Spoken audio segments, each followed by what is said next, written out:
berry, melon, rosso, rose, red apple, bianco, pineapple, black cherry, ruby rose, grapefruit, moscato, iced tea, tropical, mango, green apple, blackberry, orange fusion, lemon, lime, French vanilla, red wine, black wine, pink wine, peach wine, blueberry, golden, honey, peach, royal. I'm spoiled 'cause you're tasty, tasty, tasty, tasty, tasty, tasty.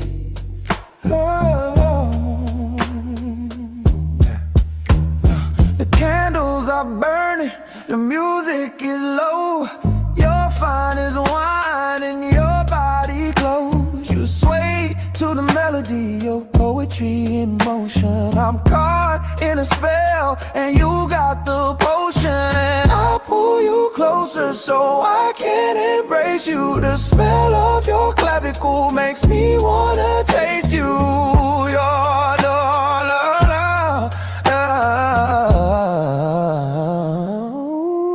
you're my Stella Rosa. You're my Stella Rosa. You're my Stella Rosa. You're my Stella Rosa.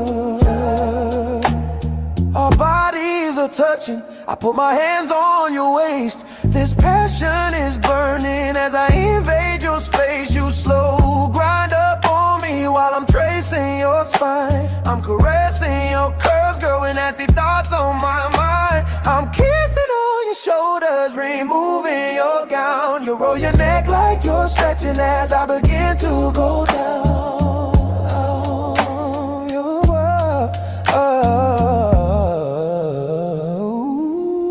You're my Stella Rosa.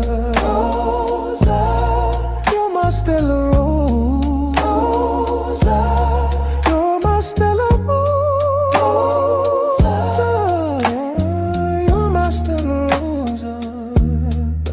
Berry, melon, rosso, rose, red apple, bianco, pineapple, black cherry, ruby rose, grapefruit, moscato, iced tea, tropical, green apple, blackberry. Ooh, you taste it.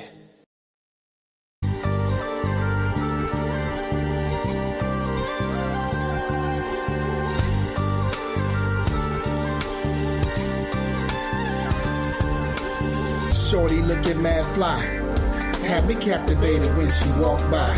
I'm serious, she had me feeling this tingle, son. Stimulated conversation after mingling. Honey was jingling and stretched jeans looking clean. Appearance would enhance any scene, nah, I mean, feel me, really. I know it sounds silly, but looking at her was like puffing on a fat fillet. Relaxing, she had this natural attraction. She started laughing when she saw my reaction. Oh my, pass the name and number to the cell. Asked for mine, I said it's Otis, last name is Bell. Also known as the O, the B, the 3, the A, the S, the T. It's me, obese, and you get high. Then I'm your guy. If I got the high, you got control, you can make this track go. If I got the high, you got control, you can make this track go. If I got the high, you got control, you can make this track go. If I got the high, you got control, you can make this track go. Say what you want, just be blunt, I can stand the flames. Take a ride on the great airlines, I promise you be glad you came. The fire in your eyes make wetness between your thighs. You say you never blow, I eliminate your disguise. Underneath your green exterior, I gaze. Exploration of your brain leaves me in a purple haze.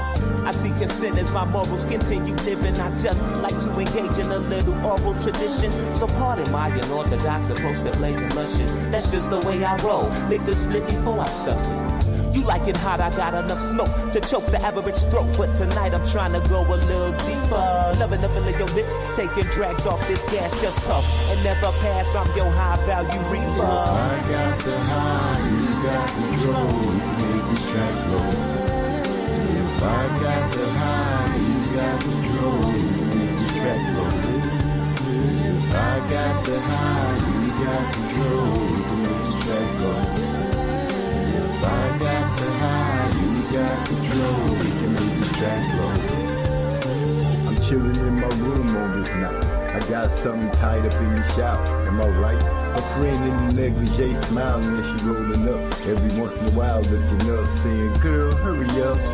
She placed her gaze back up on me and took a deep sigh and said, I'm so hungry. You want a drink? I said, yeah. And while she walking to the table, she asked him what I think. I like the way your lips poke out like she pouting. And that ass got my little man shouting. She kinda giggled, oh, you like what you see. Before I can answer, I heard, hey, what about me? I turned around, she got a pose with no clothes, with a leg up on the chair, with her hands exposed. She said, don't speak, just lay back on the bed. Said something about double heat. Yeah, you heard what she said. If I got the high, you got control. You can make this track blow. If I got the high, you got control. You can make this track blow. If I got the high, you got control. We can make this track blow. If I got the high, you got control. We can make this track blow. Welcome to another episode of Musically Zone Talks Boxing. This episode comes to you by way of HW Wicks handcrafted candles. Their motto is relax and enjoy. Also by the Block family, which started on Marlowe's Corner. We just keeping it going. And the Track Titans. If you're looking for some music, or you got somebody that like to spit flows over some hot tracks, holler at me, and we'll get you in contact with the Track Titans. Well, the fight between Erickson Lubin and Virgil Ortiz was good for one side and bad for the other. Then you got Brian Norman and Devin Haney clash coming around the corner. That's on the 22nd.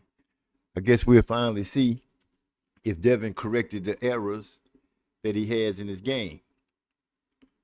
If he gonna be able to stand in there, catch and shoot.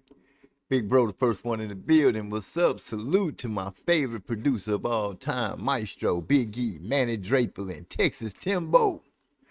My favorite of all time. I can't say it enough. Big E. What's going on, bro? What's going on?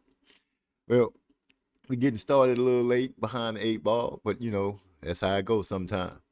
But yeah, we got Devin and Brian Norman getting ready to come up. Erickson Lubin put out a statement.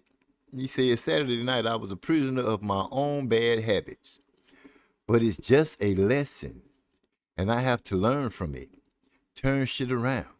Not make it a life sentence. Live by the sword, die by the sword. I'll be back.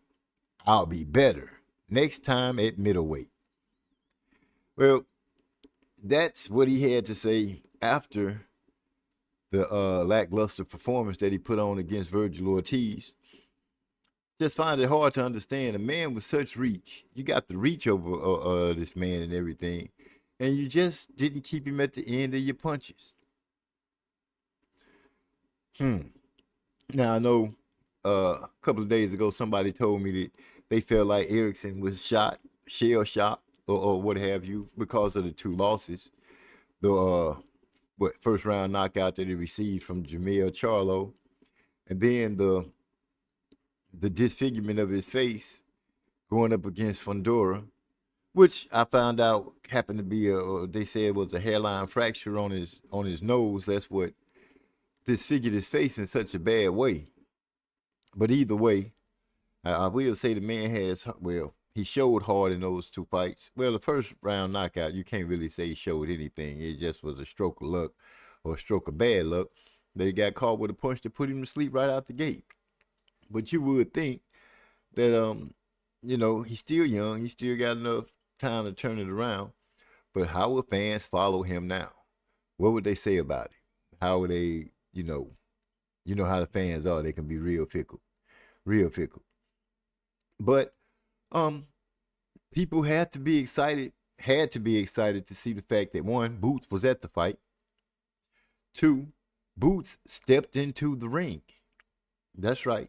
And him stepping into the ring, I'm sure caused a lot of emotions, a lot of feelings, a lot of excitement on the fact that, hey, could this be it? Could this be the call out? Could this be the next fight being set up? And in the ring, you know, Virgil Ortiz had his little things he had to say. He even called Boots, so, hey, Boots, Jerron, whatever, however he did it, come on over here. You know, they started yapping and japping about each other, you know, talking back and forth. Boots claiming that he going to show the world that he is the best at 154. He the best in the world. We got to see how it's going to line up and line out. With that being said, I'm going to go ahead and go to a quick break while we let everybody roll in and do their thing. While I do that, I'm going to hit you with COTT. That's coming out the trenches. Produced by my homeboy, El Dolo, a.k.a. ZD. We're going to ride with it and I'll be right back.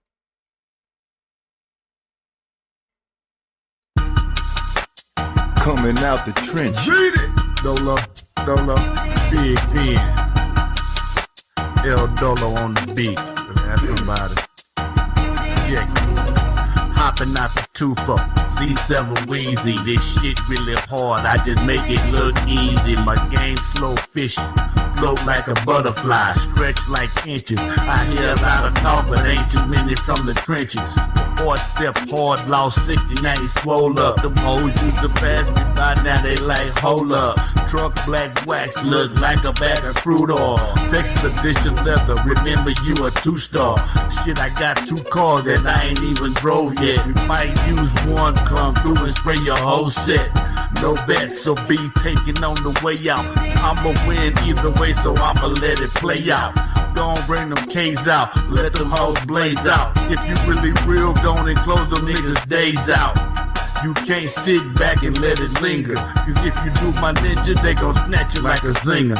Coming out the trench, coming out the trenches, coming out the trench, coming out the trenches, coming out the trench, coming out the trenches, coming out the trenches. Better get their ass some braille if they claiming they can't see. They don't really need their eyes when they focusing on them Z. Blow a blunt and sip a fifth about it. Have them straight up sick about it. Sitting on the throne waiting for them to come click about it. Treat them like the ashes on the blunt, gon' flick them out. Get one of the go hards to come through and straight trick them out. Pistol talking, damn Z, gon' make me handy. They talking too much, please let me show them they some pansies. Raised by some killers, so killer talk don't move me. Just saying, then squeeze a new scene from a movie. Make their brains hang from the things that I will bring. Started at the bottom, now I'm standing on the top, man. Coming out the trench, coming out the trenches. Coming out the trench, coming out the trench. They said, MZ, take another lap. I'm like, okay, let's go. When everything is going right, expect a quick left, bro. I seen a lot of souls get sold before the cash roll. I tried to warn them about it, but they always tell me hush, bro. It seems they forgot. Yeah, I moved in them streets. Yeah, I stood on the cuts, and I always had heat. And I stood up in the kitchen, whipped it up so I can change. When I went away to college to put an edge on this thing. Coming out the trench, coming out the trenches, coming out the trench, coming out the trenches, coming out the trench, coming out the trenches, coming out the trenches, coming out the trench, coming out the trenches, coming out the trench, coming out the trenches, coming out the trench, coming out the trenches, coming out the trenches.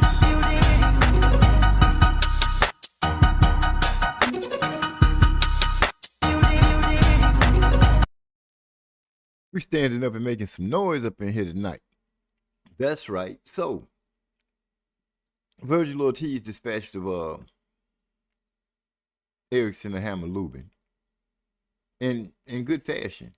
You know, he got the stoppage first round. And what can you say? Erickson Lubin, I don't know if this can be considered the end for him. Which he still, like I said, he still got tread on the tires. He's young. He can still come back and turn things around. And you heard me read off what he had to say, and he made the comment. He got the comment that he will be coming back better at middleweight. Gil Coles has slid into the building. He say, "Salute, OG. What's going on with you, my brother? How you doing today?" Gotta say what's up to my big sister Pat in the back. I know she back there chilling, getting that chill on, helping me get this show together. Probably talking to me. I can't hear you, sis. You gotta remember, I can't hear you. You're gonna have to go ahead and type it in the chat so I can get it out. But I know you in the background with Big E, so I'm gonna show that love to you. Anyway, so Gil Coles, I know you saw the fight. I'm gonna go ahead and pose this question early. Um, the question is, do you think Erickson Lubin is a gatekeeper now? Do you think he can turn it around? Do you think he can make a move at 160, which is middleweight? Do you think he can go there and make a difference? Seeing that he failed twice at super welterweight. He's saying, "What's up, Pat? What's up, Pat? Miss Pat? I feel you, Gil Cole, talking to my sister." But yeah, I would like to know what do you guys think? Do you think that Erickson Lubin can still make a name for himself? Do you think he can still cut through the tall grass and come out the other side? Devin Haney. Devin Haney is running around quoting Floyd Mayweather when it comes to the face-offs. He says Lubin is done. I didn't want to be that harsh and say the man was done. I was going to say, maybe he can go to middleweight and change up the way he's doing things. I don't know. Time will tell. Time always reveals facts. It brings the facts to you. No matter how you want to look at it, it will do that. We're not going to ride too much on Lubin. I am going to swing through Devin and Brian Norman. I checked out their face-off. And yeah, Devin was in there sounding like he was quoting stuff from Floyd Mayweather. Same song, same dance. It's levels to this. I'm better than you. You a B-rated fighter. That kind of stuff. It's to my opinion that Brian Norman has started getting on Devin a lot more. Rod X is in the building. What's up? What's up? What's up? He said, "What's up, my people?" You know how it is. We're relaxing and maxing and kicking our feet up, just talking a little boxing. Thought I'd be able to jump on here for a little bit and hang out with my people and talk about the things that's being laid out right now. With Devin running around using Floyd Mayweather's talking points in the face-off, I finally saw some footage of him, and I will say this: he looks good hitting the pads. He looked good hitting the bag. The problem is the bag doesn't hit back, and the pads don't hit back. What I want to know is how he's going to react when he's standing out there with Brian Norman, and Brian Norman is fighting back. Now I'm hearing people starting to say, "Oh, he's going to surprise Norman like he surprised Regis Prograis." Well, I said the first time when I heard people saying that, I'm going to say it now. Brian Norman is not Regis Prograis in no way, shape, form, or fashion. And I believe there'll be some different kind of fireworks coming away from that man to face Devin. Now, if Devin can surprise us and stand in the pocket, catch and shoot, and do all these things, bravo to him, man. He'll shut the crowd up and make people have to look at him a little different. When asked about the get back with Ryan Garcia, which I think that's putting the cart in front of the horse, I say they should let the man concentrate on how he's going to deal with Brian Norman Jr. No need to confuse the man to get the man wires all crossed up trying to answer questions about Ryan Garcia.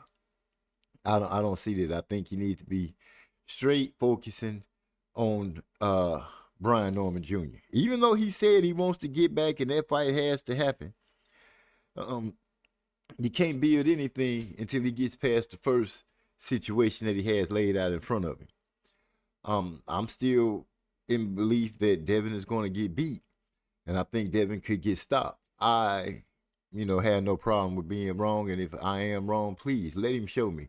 Let him come out and show me the Debo Dev that people have all of a sudden came up with. I don't know why y'all came up with that nickname calling this man Debo. When is he Debo with somebody? I'm just curious. When has Devin Haney Debo'd anybody? With that, I just toss it up and leave it at that. I want to know, am I coming out okay? Because, I know a couple of times we've been doing our little talk show My voice has been down, but I hope y'all can hear me. If somebody let me know, give me a thumbs up or something, let me know that y'all can't hear me as we going through the situations of what we going through with this fighting stuff. Now, am I tripping or is it true? I'm not for sure because I haven't really heard anything or seen anything since I saw Terrence Crawford with Janet Beck's promoter or trainer or whatever. Appreciate it, fellas. Appreciate it. Okay. Is Crawford going after Janet Beck? If Janet Beck pulls it off against Laura, will that be the fight that we see at 160 for Terrence Crawford? A lot of people, they're going to throw it in. Oh, he should have fought the Mexican Monster and all this kind of stuff. They still want him to go up some more. I'll say let the man move up or down however he please and continue on his road, his path to trying to carve out his legacy. So far, he's doing pretty good with it. Put hands on my boy Earl Spence. He put hands on everybody else's boy. Canelo wasn't my boy. I'm just saying. So, with that being said, I'm looking for Crawford to face Janet Beck. Hopefully, if Janet Beck pulls it off against Laura, or vice versa. Hell, if Laura wins, I'll even be willing to see Crawford fight Laura. What do you guys think on that? As far as it's going. Finally saw a sighting of Bill Haney. He was talking, but it didn't really equal up to much of what he was saying as far as what I'm concerned. I'm one of the ones to believe that Devin Haney is in trouble. That's what I think. Now, unless he has some kind of master training camp that they got to glow from the Last Dragon, and he shut enough up.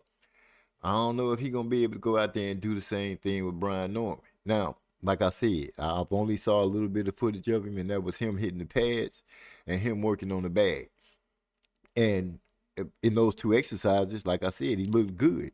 Problem is, the bag don't have arms to hit back, and neither does the pads. You got guys swinging the pads and stuff, but he ain't really trying to hit you. He just working you through the routine.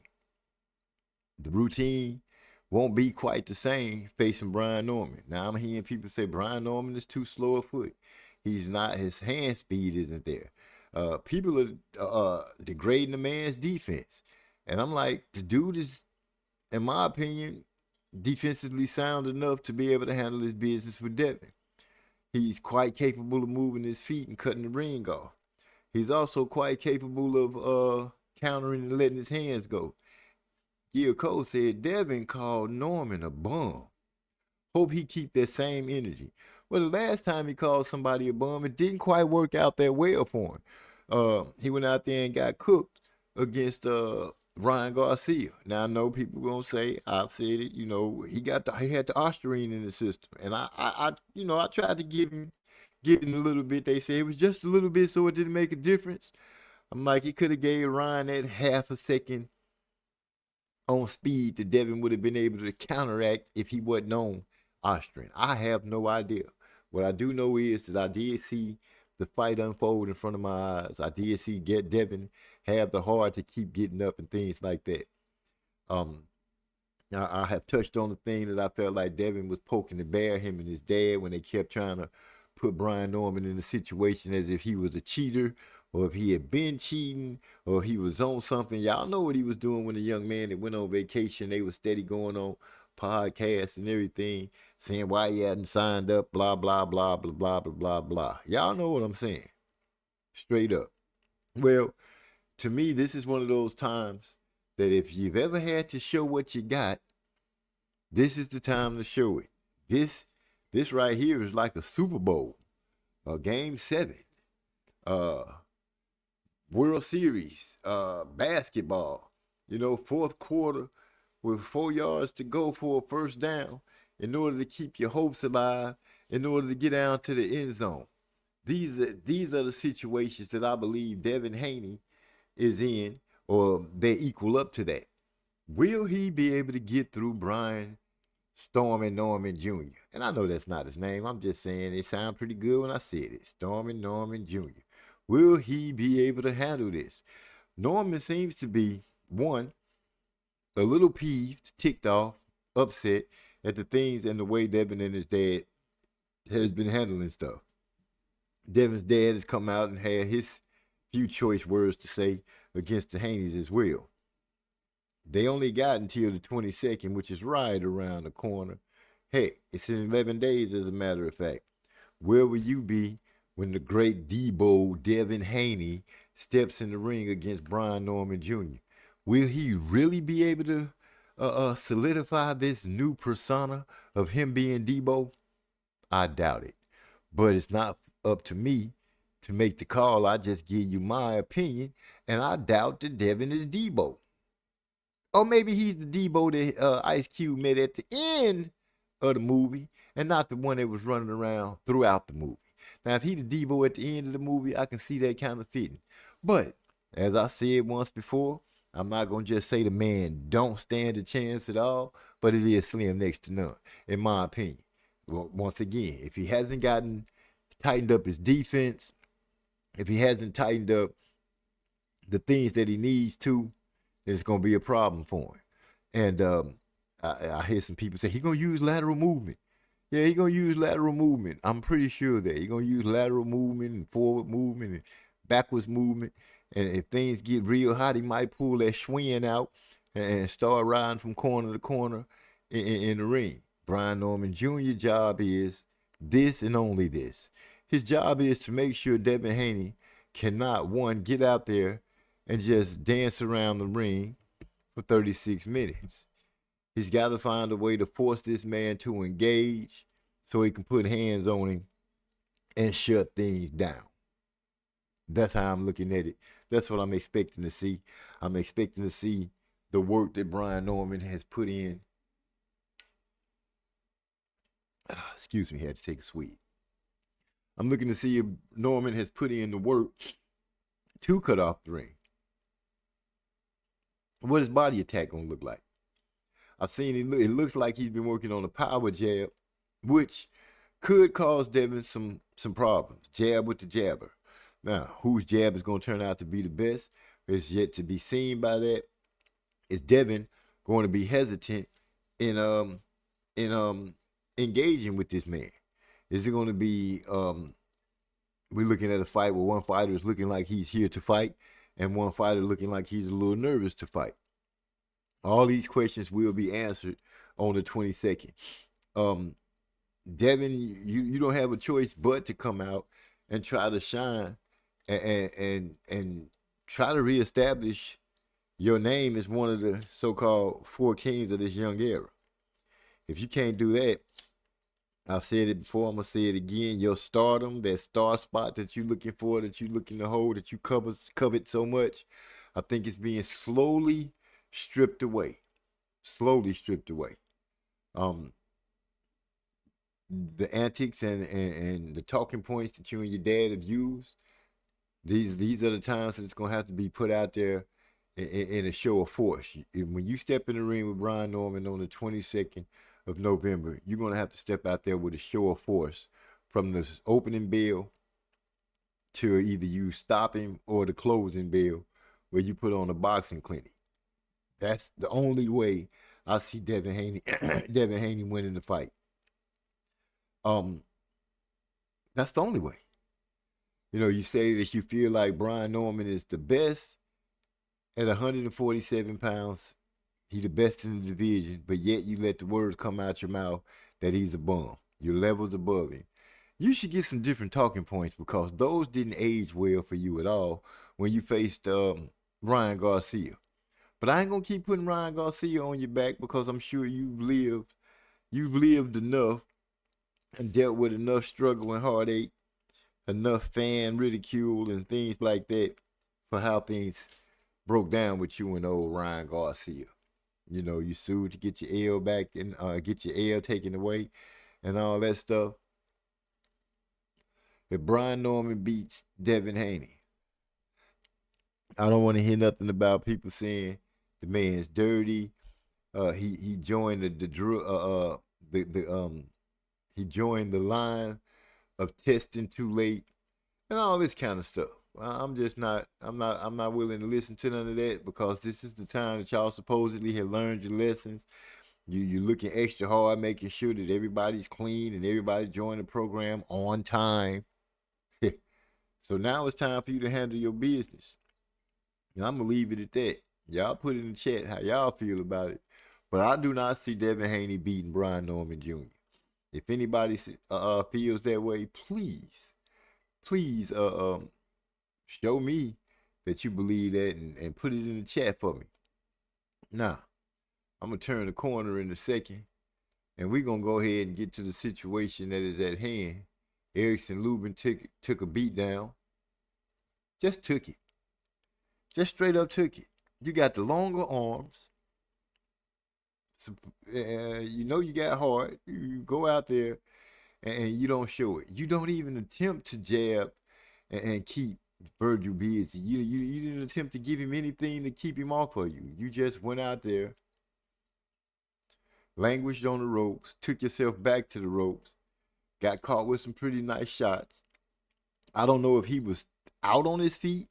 It looked like he was, the way he swayed a little bit, the way he was leaning on the ropes, but the referee saved him. Now, the thing that excited people, I believe, is that Boots jumped in the ring and Virgil called him out. Called him over like it was all going down. What can I say? We're going to break into that and figure, because it was some names that was pulled out that I don't believe should have been pulled out. You know what I'm saying? You're standing in front of the world and you're making the world think it's about to go down. Lubin's high guard was the green light for Ortiz to take off on him. Yeah, I agree with you with that. I feel like Lubin should have gave more offense or attempted to give more offense. You got the longer reach. I mean, you got the longer reach by a good deal. What do you got, like a 72 to 74 inch reach? The boy got monkey arms for the height that he is. I'm not being funny. I'm just saying the dude got some long arms. I would have expected the jab to come out, try to keep Ortiz at bay and working, working. But he didn't do that. Pressure fighters might be something that Lubin might need to look at and on the working board and start figuring out how to deal with that other than just a high guard. You can't just have a high guard and don't see nothing back from it. Just playing peekaboo, trying to see if somebody gonna get tired or stop throwing. But you in the high guard, you're not really posing them any kind of danger if you high guarding and bagging up. And Virgil was very glad to try to pull that arm down and seeing something in there in the empty spot, which seemed to work quite well for him. Quite well. So, give me a hot second, bag myself up a little bit. Got me a nice little cinnamon bun here. I'm thinking about busting open in a minute and get things rolling. But y'all give me a hot second. My boy Obese wrote a Stella Rosa song. Y'all remember we tried to get our brother Master Rod to sing it. So we went on and got the AI to put it together. I'm gonna pop that in there real quick. When I come back, we're gonna talk about Boots and Virgil meeting in the middle of the ring, talking about this face-off coming up and the names that was brought up after the fact. And I have to say, it wasn't by Virgil when this comes on, but I know Virgil gonna catch a lot of heat from it. So I'll be right back. Okay, I guess I will. Okay, there we go. I'll be right back. Berry, melon, rosso, rose, red apple, bianco, pineapple, black cherry, ruby rose, grapefruit, moscato, iced tea, tropical, mango, green apple, blackberry, ounce fusion, lemon, lime, French vanilla, red wine, black wine, pink wine, peach wine, blueberry, golden, honey, peach, royal. I'm spoiled 'cause you tasty, tasty, tasty, tasty, tasty, tasty. Oh. The candles are burning, the music is low. You're fine as wine and your body close. You sway to the melody, your poetry in motion. I'm caught in a spell and you got the potion, and I'll pull pull you closer so I can embrace you. The smell of your clavicle makes me wanna taste you. You're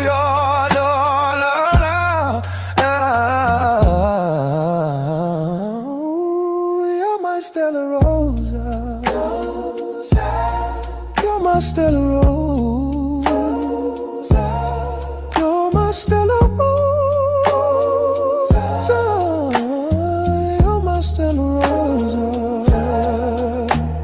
Our bodies are touching. I put my hands on your waist. This passion is burning as I invade your space. You slow grind up on me while I'm tracing your spine. I'm caressing your curves, girl, with nasty thoughts on my mind. I'm kissing on your shoulders, removing your gown. You roll your neck like you're stretching as I begin to go down.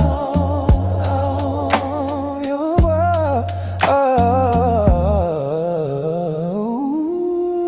my Stella Rosa. You're my Stella Rosa. You're my Stella Rosa. You're my Stella Rosa.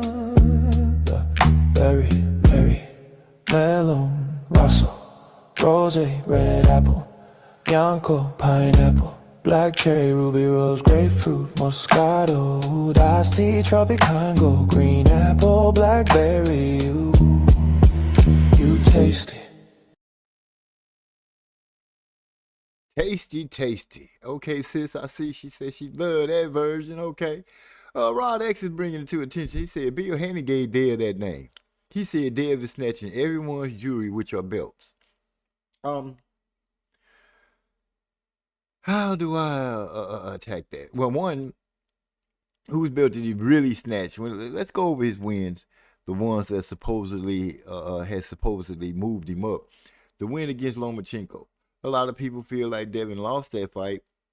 In the latter half of that fight, he looked good starting off, and that's because Lomachenko didn't just engage right out the gate. But once Loma started engaging, I do remember he and Dev going to the corner telling his dad, he's starting to pick up on what I'm doing. He's knowing what I'm doing. And with that part being said, you know, it shows a lot. Oh, man, look who joined into the show. My brother that can call a frog from a well. Best fight caller in YouTube, in my opinion. I don't care what nobody say. The great Trey X. What's happening? Salute. What's going down? God damn. Salute to everybody in the chat, man. What's up with it? Man, I'm sitting here going over to Devin, who's been using Floyd Mayweather's talking points or quotes in this fight coming up against Norman. He even called the young man a bum, which I don't feel like sits right with him. Then I peep out the situation with Boots and Ortiz, and they yakking in the middle of the ring, giving people false hope, because I saw Robert Garcia and Mikey Garcia doing an interview, and they started talking about Earl Spence. I know they started talking about Earl Spence. I think they briefly brought up Crawford's name, but not much, and possibly Jamil Charlo's. Now I'm like, y'all did a whole 180 degree from what we just listened to y'all saying in the middle of the ring after the fight with Lubin, and now you're talking about Earl Spence, who we haven't seen or heard anything from viable about boxing except when he stepped in the ring with Fundora, which turned into nothing. So now all of a sudden, y'all calling out the name, saying that it's a bigger fight. I don't understand how that could be. You know, that goes over my head, how Earl Spence would be a bigger fight when we haven't seen Earl Spence in the ring doing anything since the Terrence Crawford clash. Yeah, they probably saying that because of the fan base. I'm pretty sure Earl Spence still got a bigger fan base than Boots Ennis. You know what I'm saying? But of course, I want to see them fight Ennis. That's the fight that we want. And I think Ennis will get right on his motherfucking ass too. Square business. But I heard you talking about Devin Haney, man. I wanted to speak on that a little bit. Feel free, because right now I don't see Devin being Debo as Bill Haney is naming him. As you can see, Rod X said he's saying that because he's snatching everybody's belts. But I haven't really seen him just snatch a belt from anybody. You know, I've seen him get some wins, and I've seen people feel a little controversy. Have some controversy about the win against Lomachenko.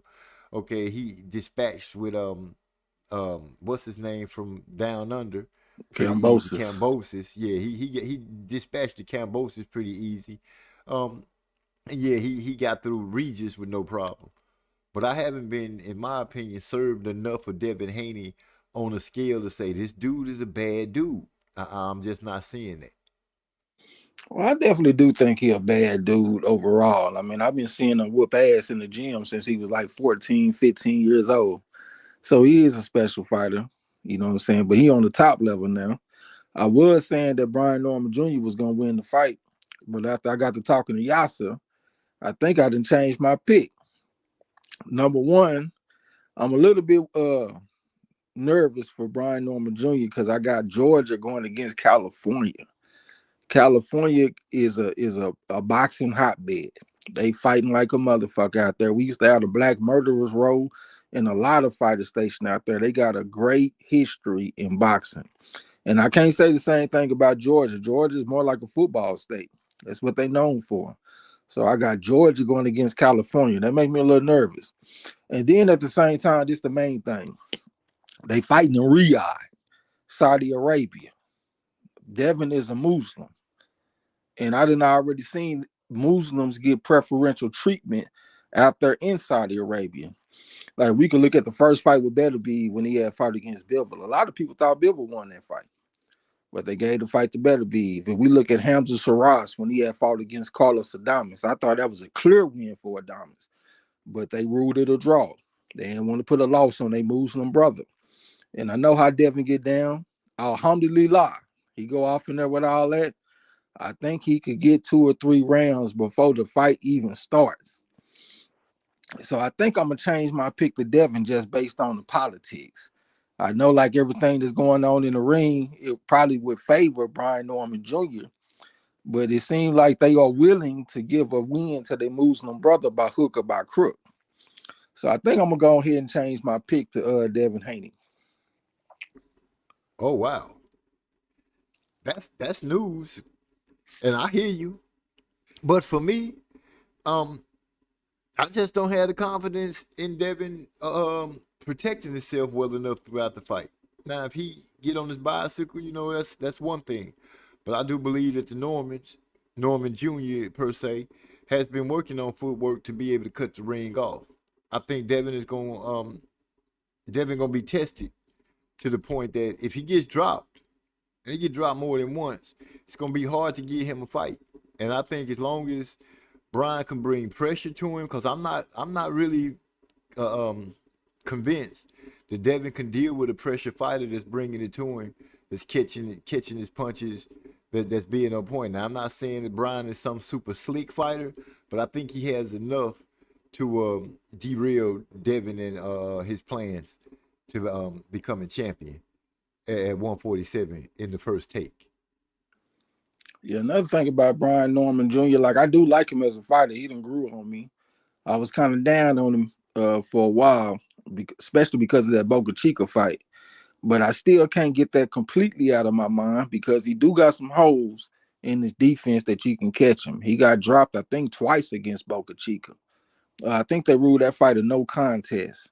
They was cut up and bleeding, head clashes and all type of shit. He a rough dog type motherfucker, but you can hit him. And I know that Devin Haney got the longer arms. I think he got more speed. I think he got better legs. So as long as it's not a wide victory for Brian Norman Jr., I think that the politics can come into play and give Devin Haney the win. Because I've been seeing a little bit of consistency with that, the way that they score fights for their Muslim brothers over there. You know what I'm saying? But we'll see, though, for sure. Yeah, that's going to be something to turn out. Just to turn the corner, if you're done with Devin, because, like I said, for me, Devin going to have to go out there and be the guy that Bill and them has been advertising to us. He's going to have to be Debo Devin. He's going to have to be this great phenom, youngest champion to do all the stuff that Bill has claimed he's doing and nobody's done. this to me, that Brian Norman poses to be his best fight to date. Even though the Lomachenko fight did happen, a lot of people felt like Loma won that fight in the latter rounds, and I can't forget the fact that Devin was going to the corner, telling his dad that the dude had picked up on what he was supposed to do, and to me, that's not a fighter that thinks for himself or thinks on the move while he's in the ring. He's going back and looking for somebody to have something to say to him. It looked like we got somebody else joining the list. This could be Hyphy because he's the only one that represents WNBA. What's going on, Hyphy? Yeah, nigga, I got Brian Norman Jr. knocking that nigga out. Knocking out Devin? Yeah, he gonna break that nigga jaw. I don't know if you're gonna break the jaw. I do agree with you thinking that he get dropped a couple of times. I do believe that Brian Norman has the capability to stop Devin. You know, I'm looking for this knockdown walkover thing. That's the thing that I'm looking to see if they're gonna actually bring that to fruition and put Devin on his back and step over him. You know, so his dad, Brian Norman, says. You see what Ryan Garcia did to him, and Ryan, he punched way harder than Ryan Garcia. Well, yeah, but it's a little bit different though, because like Bruce Lee said, he don't fear the man that throw 10,000 punches one time. He feared the man that throw one punch 10,000 times, and that's Ryan Garcia. He is a specialist with that left hook. So if it's anybody that can land that left hook on Devin, it's definitely Ryan Garcia. You know what I'm saying? So I think that's a little bit different. I mean, originally I was going for Brian Norman Jr., but just when I get to thinking about the politics and all this type of shit, I think I got to go with Devin Haney, man. Fortunately, this gonna be a knockout though, so all the politics don't even come into play. I understand what you're saying though, but yeah, Devin going night. Yeah, but I done already seen him get hurt. I done seen him get dropped. I done seen how he reacts to this. I've been seeing this for a couple of fights. Like when he fought against Linares hurt him. He did not mind holding for the remainder of the fight. I saw him against Ramirez. He did not mind dancing and having strong legs for the entire duration of the fight. I seen him against Ryan Garcia. He got dropped. He was able to get up. He was able to survive and hear the last bell. So I don't think he's getting enough credit for his toughness. I mean, I don't think he just some leaf blowing in the breeze and you can just easily knock him out the branch. I think he's pretty tough. And I think he has the ability to hear the last bell.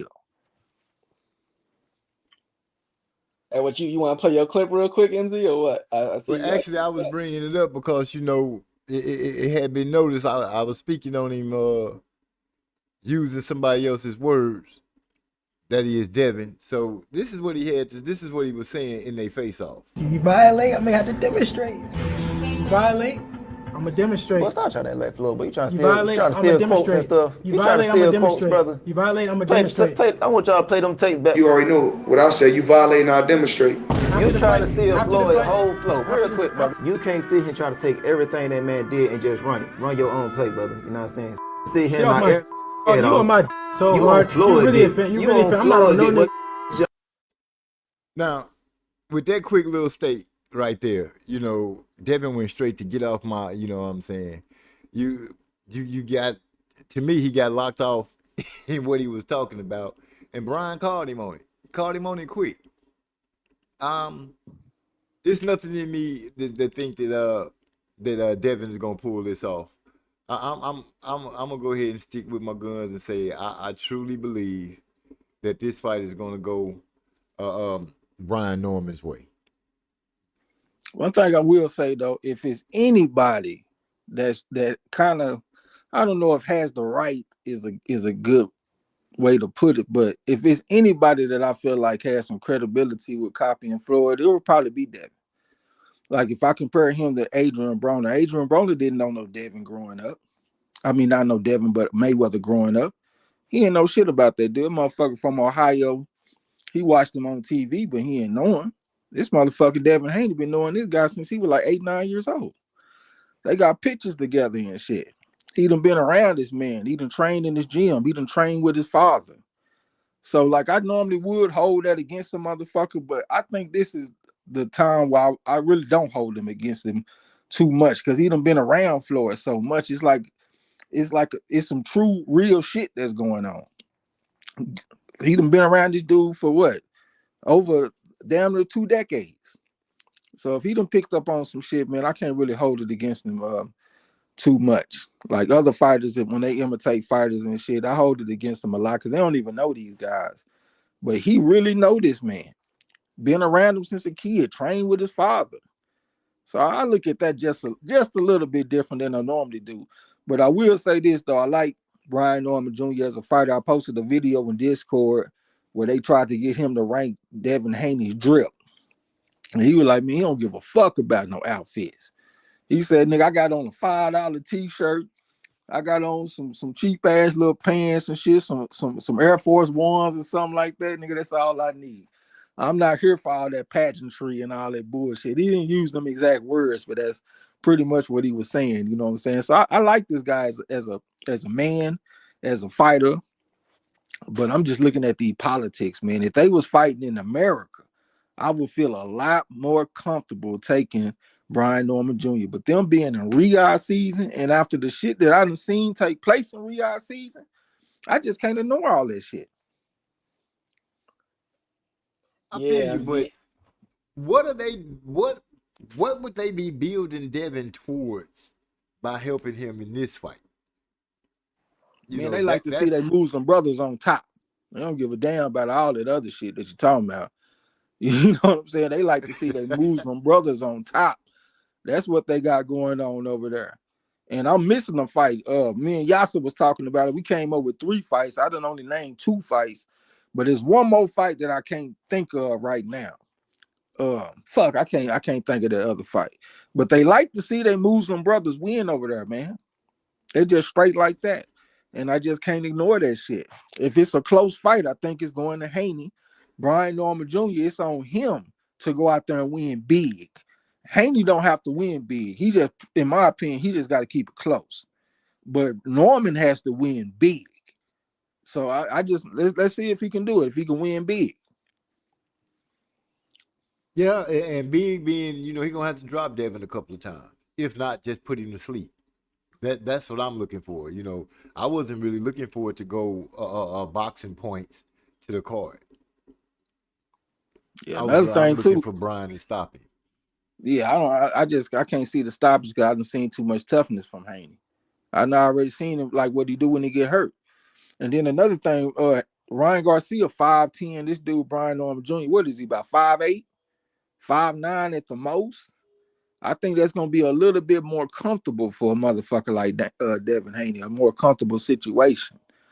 You know what I'm saying? So it's definitely an interesting one, man. Like I said, originally I was rolling with Brian Norman Jr., but the more I think about it, I think I got to take Devin Haney. I feel you. Oh, it was something else too. Like when the fighters come up in the amateurs, they be knowing each other. And Devin Haney said something that stood out to me. He said he ain't know shit about no Brian Norman Jr. until he beat, I think he said Santiago, when he had won that big fight. Cause they threw him to the wolves. They had this motherfucker on the scrap pile. He wasn't no highly touted, heralded motherfucker. They had him on the scrap pile, then they threw him off in there with Santiago, and he came out shining like new money. And Haney said, I ain't know nothing about you until then. And that just stood out to me because when the fighters are fighting at the top level in the amateurs, in the national tournaments and shit, they be knowing each other. We came up together. I've been seeing these motherfuckers. And for some reason, he said that he didn't know shit about him. So they kind of gave me the impression that he felt like he didn't come up with the motherfucker. When he was at these big tournaments, Golden Gloves, Silver Gloves, and National Pal, ringside, all this shit, he wasn't seeing them. So I'm big on the amateurs. And when he said that shit, that really stood out to me. And then at the same time, you out there going life and death with Boca Chica. Boca Chica is a good fighter, don't get me wrong. He got the amateur background and everything. He was knocking niggas out in the amateurs, but not on the top level. And you had trouble with this guy. You fought against Santiago, and that was a great win, but he's a 3. He's a fucking 3. And I know he did what he did against Sensaki over there in Japan, but that motherfucker ain't nobody special. I mean, he a decent fighter. He got fast punches. He got powerful punches. And I like the way Brian Norman handled that situation, but he's not at the top level. So I think he's getting a lot of credit for some shit that's not at that top level. Like we look at Devin Haney, yeah, he lost to Ryan Garcia, but at least he a bona fide 3.5. This motherfucker Brian Norman Jr. ain't fought no bona fide 3.5s and none of that shit yet. So I think he got a little bit to prove. Let's see if he do it. He got a lot to prove. He got a lot to prove. D-Lo Popo Boxing in the building. Salute to you. Salute. Hey, I meet some music. Say, my man says Boca Chica. Laughing my ass off. At least I ain't see it. Yeah, his name, Boca Chica.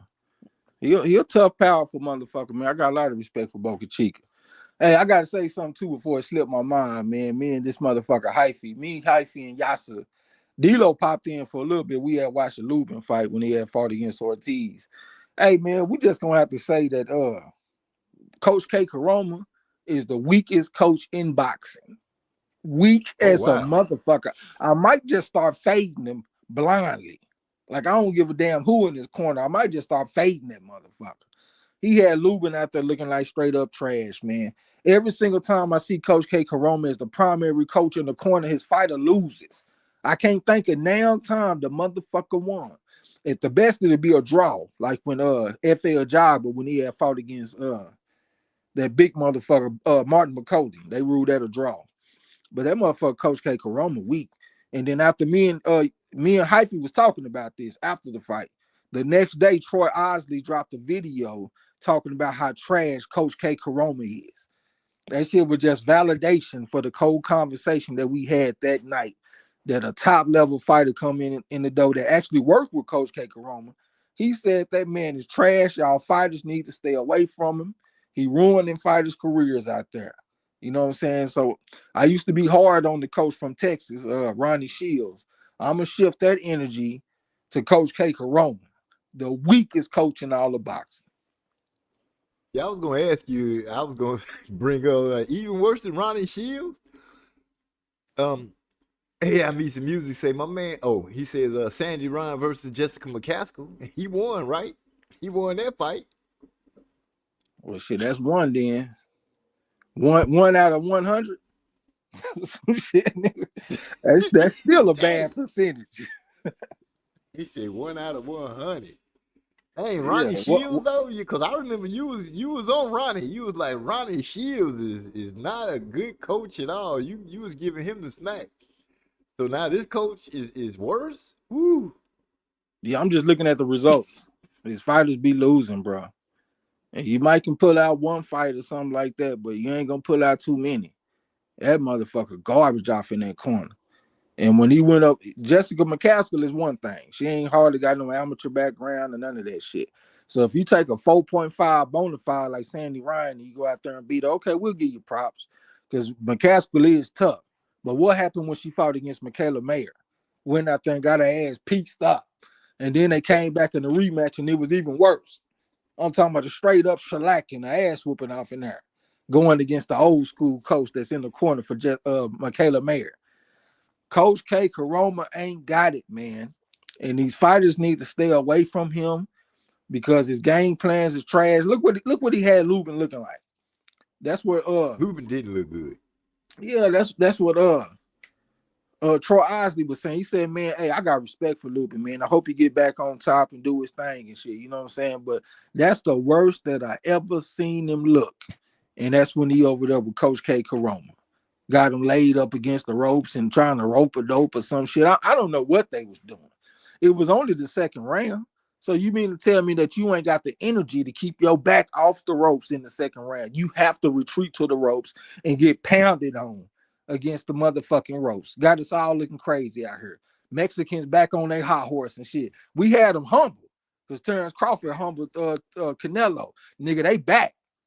Shit, they went out there with one of our FBA brothers, our black brothers over here in America. Nigga, they back because of Coach K Karoma and Erickson Lubin. Nah, I ain't appreciate that shit, man. Fuck Coach K Karoma. He ain't got nothing. I feel you. My boy Rod X say, MZ, I heard Devin gave Shakur an offer, but Shakur didn't like the numbers. That's a I lie. remember that. Hyphy came out of nowhere with that's a lie. I'm trying to remember. Were they arguing about something like that? I don't remember. Yeah, they was arguing. That's when Shakur made Haney hop out the ring. Nigga, Shakur crashed his post-fight interview, made that nigga hop out the ring. Oh, that was from that? I remember him getting in the ring and having looking at him smiling. AI Music say the only reason I remember Ryan versus McCaskill is because I figured McCaskill would win. But it was Trey who picked Ryan because Karoma was in her corner. Nah, that ain't the reason. I just picked the 4.5. You know, I'm simple, bro. I'm basic. Sandy Ryan is one of them bad motherfuckers from the amateurs and shit. She was in the AIBA World Championships, whooping ass, winning medals, and all that kind of stuff. McCaskill ain't got that background, so I just went on ahead and rolled with Sandy Ryan on that one. I got respect for her as a fighter. I know she took that loss early on, but she came back and got revenge, got back on the bike, started whooping ass until she ran into Michaela Mayer. So I got respect for her as a fighter. You know what I'm saying? Yeah, I feel you. He said that you asked for his opinion and he was wrong. That's what he was saying. Rod X said, I think Devin is a slight favorite against Norman. No, I'm getting that from some people, but I'm not feeling it. I'm 100% on Norman. I could be 100% wrong, but I got a feeling Norman gonna surprise everybody and do what he said he's gonna do against Devin. I might be wrong now. Maybe the odds changed, but Norman opened as the favorite of the fight. So always look at that. Don't worry about where the odds are right now. Look at where they open. And Brian Norman Jr. opened as a slight favorite over Devin Haney. But I really shouldn't be saying nothing, man, all this goddamn losing I've been doing. Y'all remember I came in bragging, talking shit, talking about how I do in football and all. Man, I lost 5 weeks in a motherfucking row. And then last week, I didn't bet because I lost my confidence and got scared. And all the picks that I was looking at won like a motherfucker. But yeah, I've been taking losses, man. Hey, salute to Tiger Johnson for getting me off the losing streak and shit. He went out there and beat the brakes off Nicholas Flores on Pro Box TV. I'm talking about he was raining right hands 40 days and 40 nights like the Bible on that boy. Dropped him and everything. He ain't even got a hot knockout percentage, but he had a breakout performance against Nicholas Flores and won us a good bet, man. So salute to my boy Tiger Johnson out of Top Rank. And y'all already know Top Rank Promotions, when they have cross-promotional fights, they fighters normally do well. And that was another example of that. Salute to my boy Tiger Johnson getting me a win out there. Salute. So let's get right to. He said, I got Norman, my ATL brother. We built different. Gonna beat that boy ass. He said, I'm he been riding with he been riding with him tough though for a while. I feel you. For me, it's just that I feel like I just feel like Brian Norman might be what it is that Devin needs to face. Now, this could be in my opinion, could be a make or break Devin as far as that star spot that he's reaching for. You know, this could knock him down the pile quite a bit. Because if he take this loss, I just don't know how people gonna look at him or how they gonna react to him. But if he get a win, I'm sure his fans and everybody, you know, that like Devin, they gonna put him on a pedestal that's gonna be almost unreachable till he fights somebody that does that. But right now, I think Brian Norman gonna get it. I understand the politics side of it. I just think Brian gonna take it out of the politics hands too. I think that's the situation that he's looking for, that he's gonna pull off. I would like for him to win. I like him more as a man, as a fighter. You know what I'm saying? He ain't trying to be no big celebrity and wear choker chains and carry purses and skinny jeans and rank my fit 1 to 10. He ain't doing all that. I like him. But I do not trust them motherfuckers over there in Saudi Arabia. I do not trust them. If you got a Muslim coming in fighting, I don't trust them. And I think I've seen enough evidence to not trust them. So that's why I'm taking Devin Haney just purely off politics, him being a Muslim, going over there fighting in Saudi Arabia.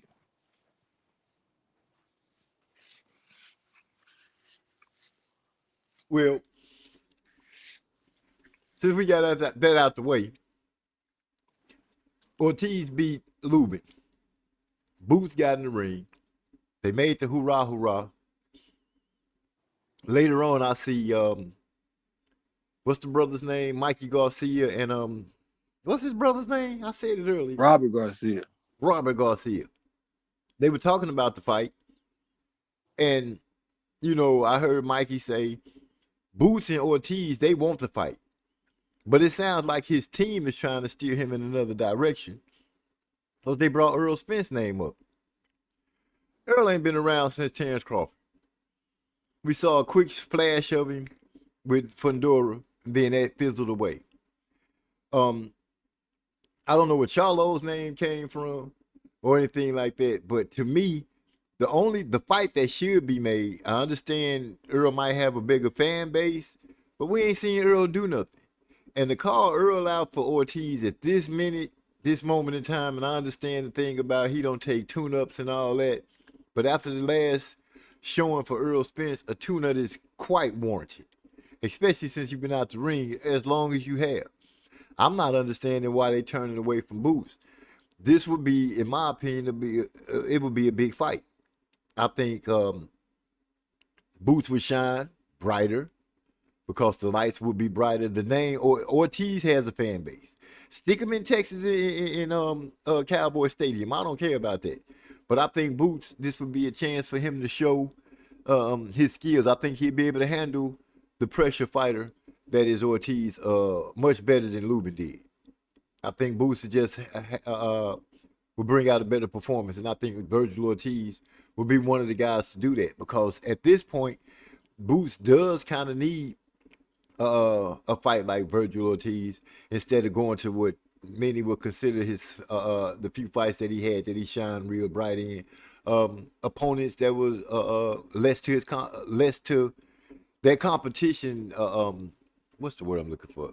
Status as high as they were wasn't high enough to really make that man shine like he needs to. I think if there's a fight to be made, the fight that should be made should be Ortiz and Boots. Earl, both of the Charlos, they need to do something to get people back to salivating about them. But to just bring them out of the closet and be like, oh yeah, we're going to fight this guy, I think that's a mistake. I think they're looking at him like a low risk, high reward type of situation. A potential future Hall of Famer type motherfucker. They want to get him on their resume and probably try to milk Virgil for as long as they can, because I don't think he's no indestructible motherfucker. But they coming off of southpaw against Lubin, so they might want to keep that type of thinking going, like that southpaw thinking, going from Lubin then to Earl Spence and shit. I could see something like that, even though I'm not in favor of it. I would like to see him fight Boots Ennis.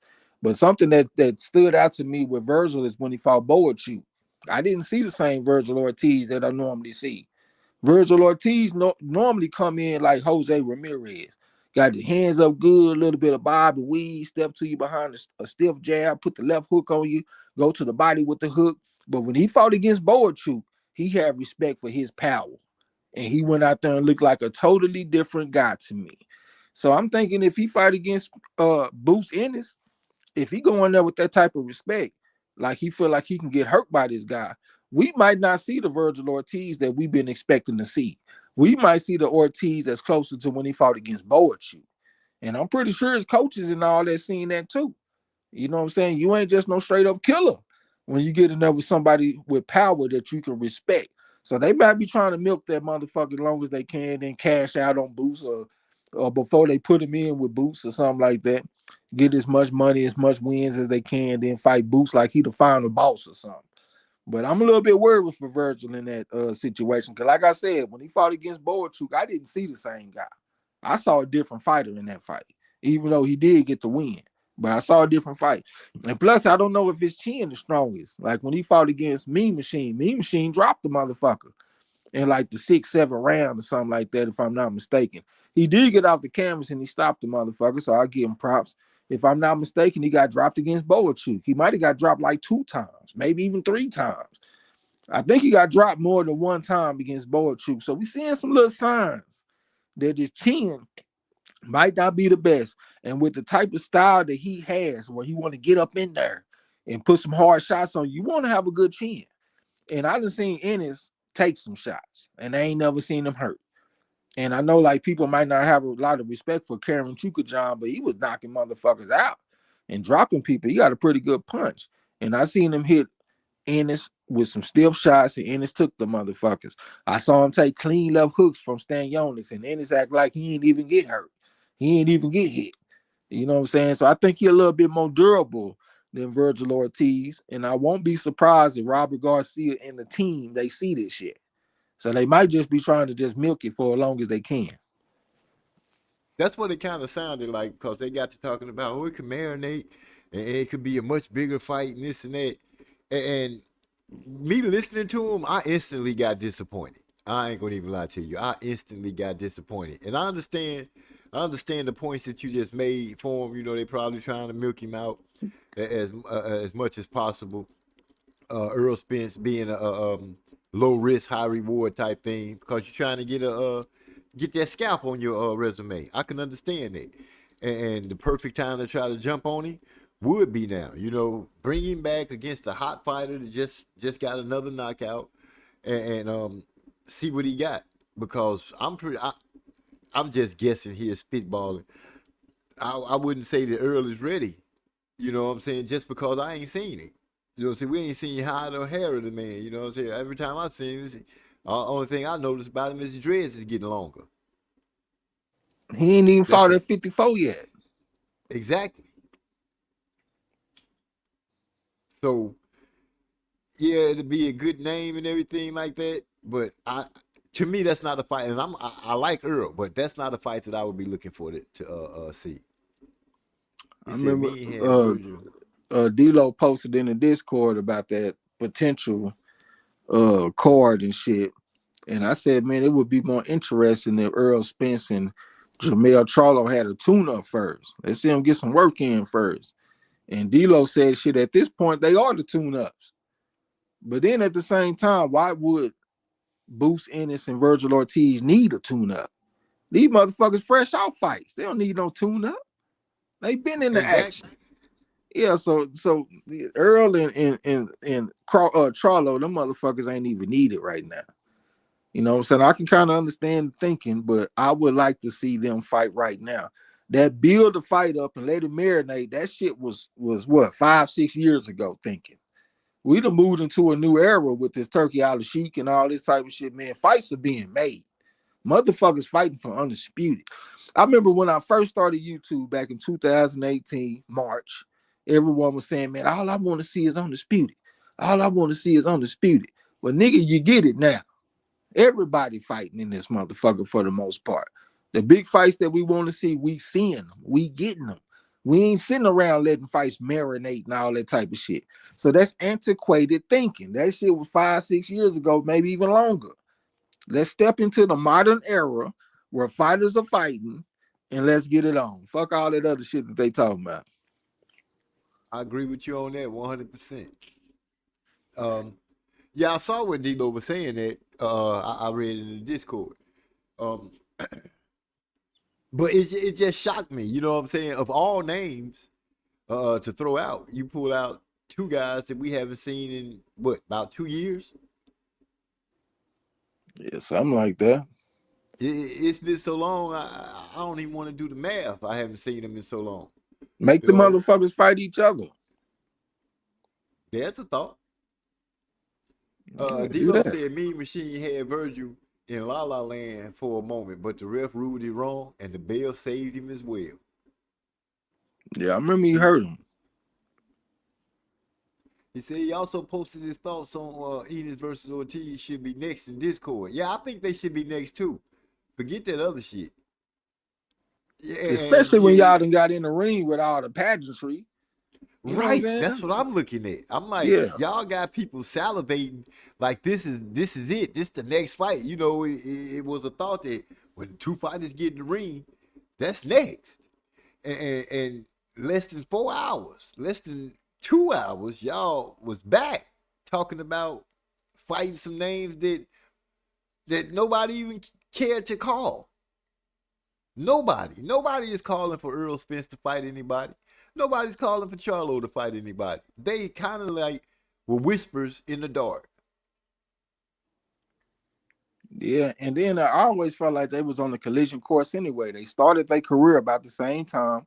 If I'm not mistaken, it was within like a month or two that they made their professional debut.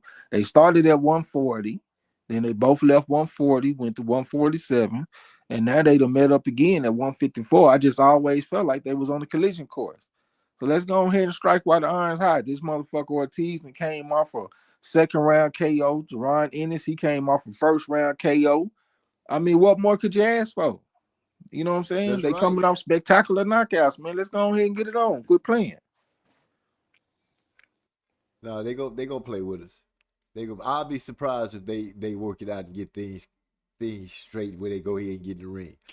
Could it be that Turkey might have to step in and say, I want to see this fight? That might be what it come down to, man.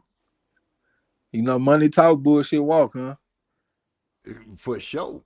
Like Busta Rhymes said, hey, you walking around, so much money in your pockets, look like you got ass with the hips.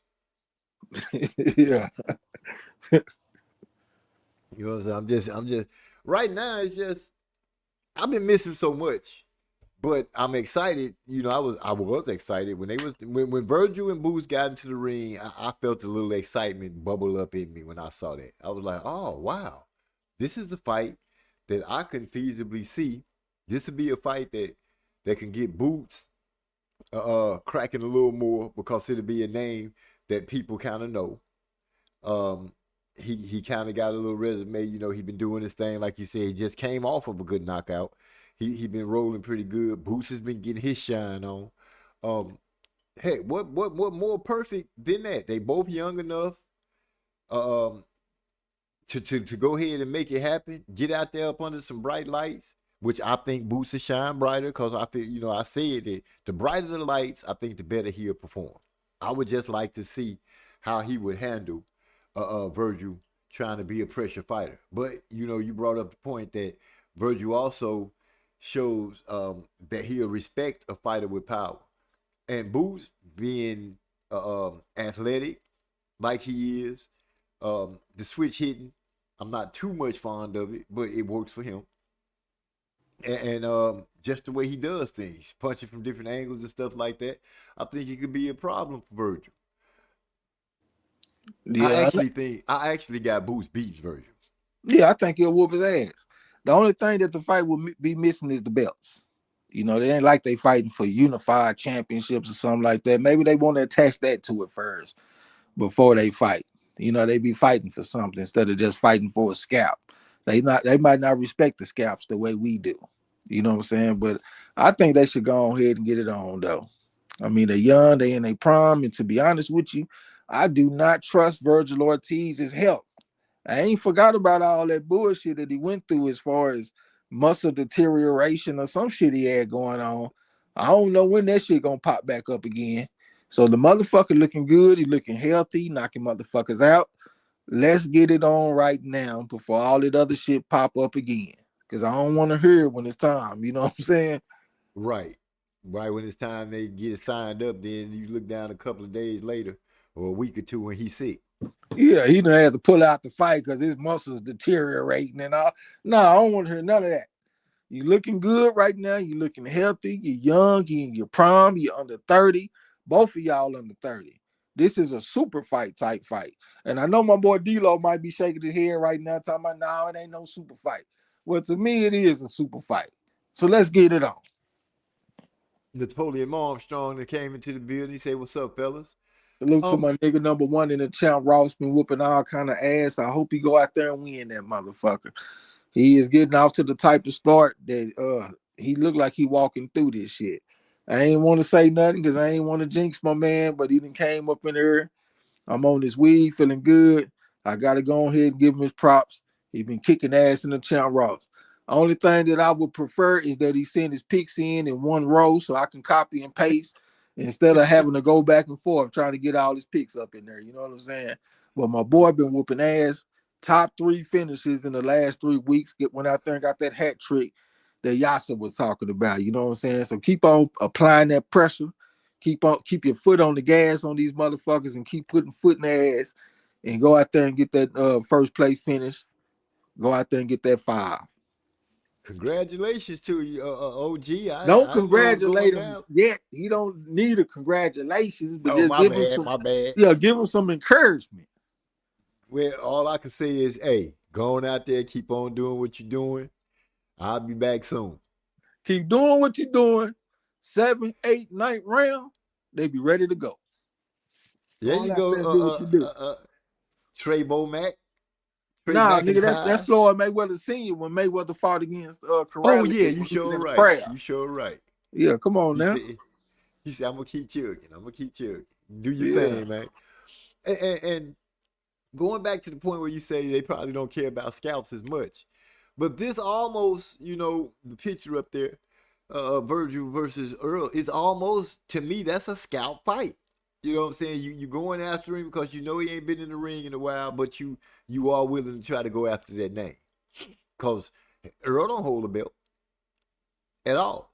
Charlo, I get him, he's the the lineal? Yeah, lineal. Yeah. But so for Boots, that'll come out better for Boots if he fought Charlo.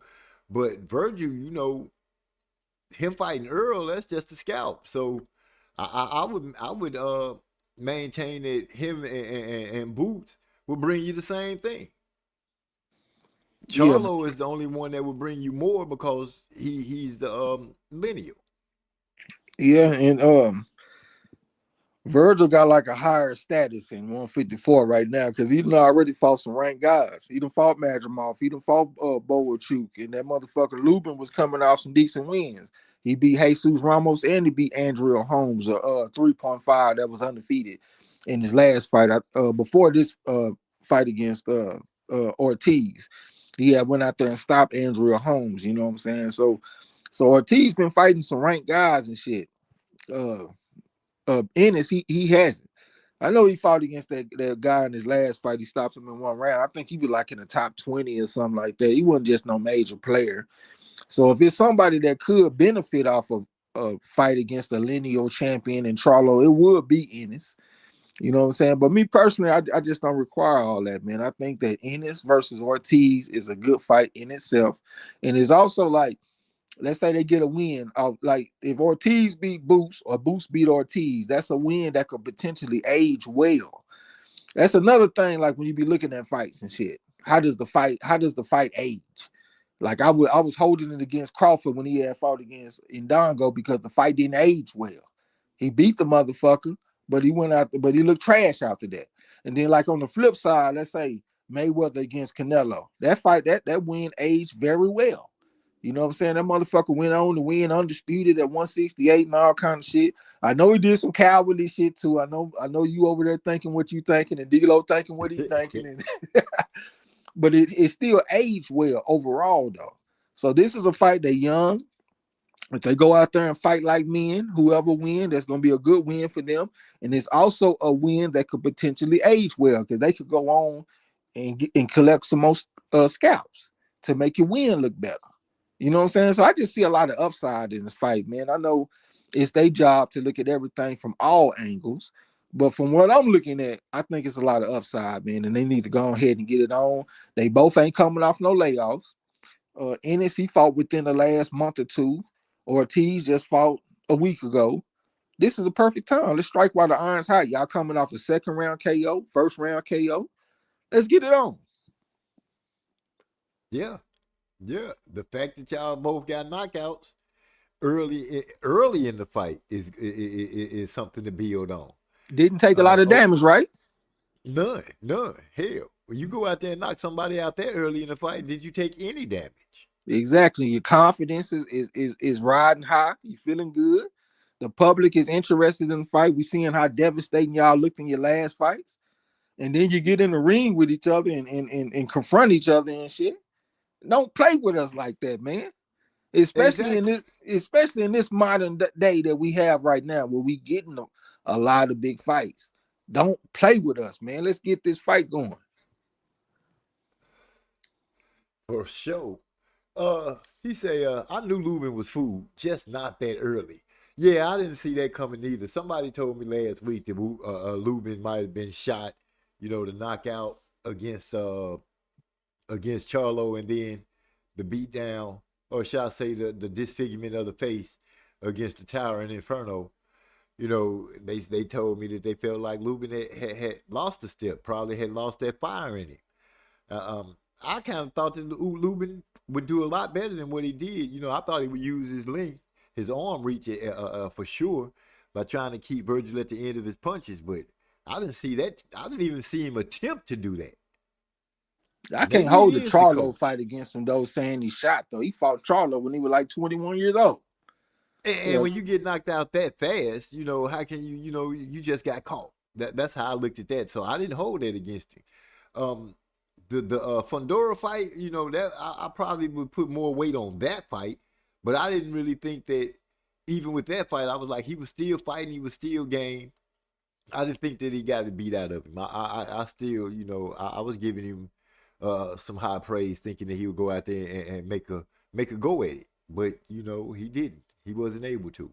Coach K. Karoma, that's the missing link. You know what I'm saying? I always respected Lubin, man. Even when he got knocked out by Charlo, he took a chance at some greatness. He's 21. He tried to go out there and knock off one of the top guys. He got knocked out. Okay, I ain't gonna hold that against you too bad. He came back, got him some wins up under his belt. He did have a tough fire and brimstone fight against Sebastian Fundora, the Tower and Inferno, but he's an outlier. The motherfucker 6'6", 6'7", big motherfucker. I don't hold that against him too bad. He showed some pluck. He dropped Fundora in the fight and everything. But I will say that it is a fight that can take some tread off your tire, though. You know what I'm saying? That was a hell of a war. And it's hard to have them wars and shit back to back. But he done got some victories since then. Like I said, he fought against Jesus Ramos. He fought against Andrew Holmes. He showed something. The only difference is now he working with Coach K. Karoma, the worst coach in all the boxing. Dang. There go again. We got Lala D in the house. Somebody, Dwayne Styles, said the channel was on his recommendations. Well, we appreciate you stopping through and checking us out. We just kick back, talk boxing as best we can, and keep things moving. He said, I told you mid rounds though. Yeah, I think that was OG that told me that he thought Lubin was gonna lose, but that nigga ain't your OG, man. Quit calling that motherfucker. No, that's his name. That's the name on that OG Napoleon on. Yeah, I know, but that motherfucker in his 40s, man. You in your 50s. Oh, you shit. ain't gotta call that nigga no OG. That motherfucker barely older than me. He about 44 years old. Oh, you saying he's still a young pup? Compared to you? Oh, wow. You know what I'm saying? I ain't mean no disrespect. No. I when you said it, it was funny because I went to Denny's. Was it Denny's? We went to Denny's the other day, got some pancakes and mushroom burgers, stuff like that, right? Yeah. My wife come out and say, "Baby, you can get the senior citizen meal now." I'm looking at. I looked at her like, "What?" First of all, and then I started thinking about it. I'm like, damn. She pulls the menu out, her and the waitress. They gonna pull the menu out and say, see right here, you the right age. I'm like, man, if y'all don't get away from me with this menu, I'm still trying to eat what I want to eat. Yeah, but I can't save a little money, so I can't trip on it. But yeah, she hit me with the old, you can get the senior citizens deals now. Yeah. Which I'm like, okay, I ain't tripping on that. I might start. What kind of senior citizen? What's the age limit in this restaurant for your senior citizens? Let me see what y'all offering. Hey, a lot of motherfuckers wish they could have been senior citizens, but they ain't make it that far. You sure right. I appreciate you hitting the button, Daniel. I mean, Dwayne. I messed his name up right out the gate again. This man said Original Grumpy. He gonna make me sick. Real recognize real. I've been an OG for a minute. Graduated from Unc. I feel you, man. I feel you. Hey, now I'm having an old person moment because I forgot what we was talking about before I went to the menu.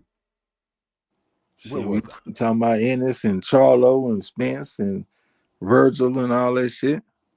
Now, a fight that I would be willing to watch, seeing that they both coming out of hiatus, is Spence and Charlo. It's not like it's too far fetched. You know, Spence did say he would fight Charlo. I wonder how Charlo feel about that now. I don't know. They say he's getting his ass whooped in sparring and shit, so he might not be too excited about it. I know what happened with Earl. Yeah, I know what happened with Earl and Crawford and all that shit, but Charlo ain't Crawford. And they got a lot of history. They done been in the ring sparring and shit. And the way that they talking, Earl was getting the better of it.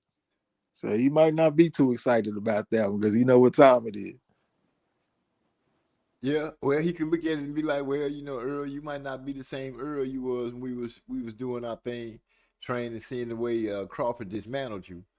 But then Earl could look at him and say, shit, well, you went in there and just laid it down against Canelo. we at least I fought. You know what I'm saying? I fought and took an ass whooping. You just took an ass whooping. If I were Charlo, I go to 160. You know what I'm saying? I'm an older guy now. I don't know if I can make 154 like I used to. I'm already 5'10", 5'11", and I gotta make 154. I've been at this division my entire career. He might have fought at 147 earlier or something, but I think he's been at 154 for pretty much the whole time. So I think he'll be a little bit better at 160. 160, a little lighter division. It ain't as deep. 154 got a lot of depth. You know what I'm saying? You're gonna have to get your squabble on at 154. 160, I might can go out there and do a little something. You know what I'm saying? As long as I stay away from Charlo, not Charlo, but Crawford, because he talking about he want to fight Janet back and all that type of shit. Just stay out his way. You might be able to whoop these other dudes. So go ahead and go to 160. That's what I say. Who was that we just got that just joined us? Came into the back. I done opened the door already, let him in. I have to guess that might be my brother. Oh, he gone. I was going to say, I guess that's DeCane, but I guess I'm wrong because they gone. Shit. I ain't even smoking and I can't remember. I thought I saw D-Lo with shit. That probably that probably was D-Lo because DeCane just said it wasn't him. He might be having to go get his audio together or some shit. He might have been in there talking like a motherfucker. We ain't hear nothing. Oh, he came in here and dropped a message. Charlo was calling out Ennis, not Ortiz. If Spence was there to drum up interest in the fight and fighting either guy, we know it was for Ortiz, not Ennis. My position is that both of them boys been out the ring going on 3 years. Okay, so I see it too. That's a lot more. Coming off ugly losses. Virgil and Boots have their own lane and history between them, and they should capitalize on the fight. It seems lost a few years back. Now it's come back around, and they have financial backing and the buzz today in 2025. Spence and Charlo should either fight each other. Oh, yeah, that's as far as he got. Yeah, I'm disappointed in y'all motherfuckers too, man. I sent out the backing signal. Told y'all, man, let's check out the fights and shit. Virgil Ortiz versus Lubin and the undercards and all that. Ain't nobody pull up. It was just me, Yasin, and Hyphy. That motherfucker D-Lo pulled up for a second. I thought he about to chop it up with us, talk about some boxing and watch some fights. Then he talking about, I gotta go, man. I gotta go Netflix and chill with my old lady and all that old type of shit. You know what I'm saying? So yeah, y'all niggas disappointed me this past weekend. Y'all ain't come through and check out the fights. Y'all know how we do on the big fight. Yeah, I got a good excuse though. I got a good excuse. My schedule just been hampering me. I had to watch the replay of the fight to even see what happened. I didn't see it live. I had to watch the replay. Yeah. OG could have pulled up, man. What you was doing, OG Ernest Davis? You could have pulled up. The Kane. I can see Big E now looking like, what? Wait a minute. How you just gonna throw me in there like that? I can see him right now looking like, oh, little bro gonna just call me out like that. Yeah, right when we was getting off, I saw that Robert, what's his name? All rise from the Honorable Judge Joe Brown. Joe Brown had came through right when we was getting off and shit. So he did pull up, so we give him a little credit on that. I know we had a debate and all that old type of shit off in Discord. That don't mean we ain't still partners, nigga. Pull up, goddamn. Don't wait till it's all over. My boy DeCane said I was with my girl. Y'all know how that is. That's what D-Lo was on. Everybody with their girl, with their main squeeze and all that old type of shit. Man, y'all got all week for that.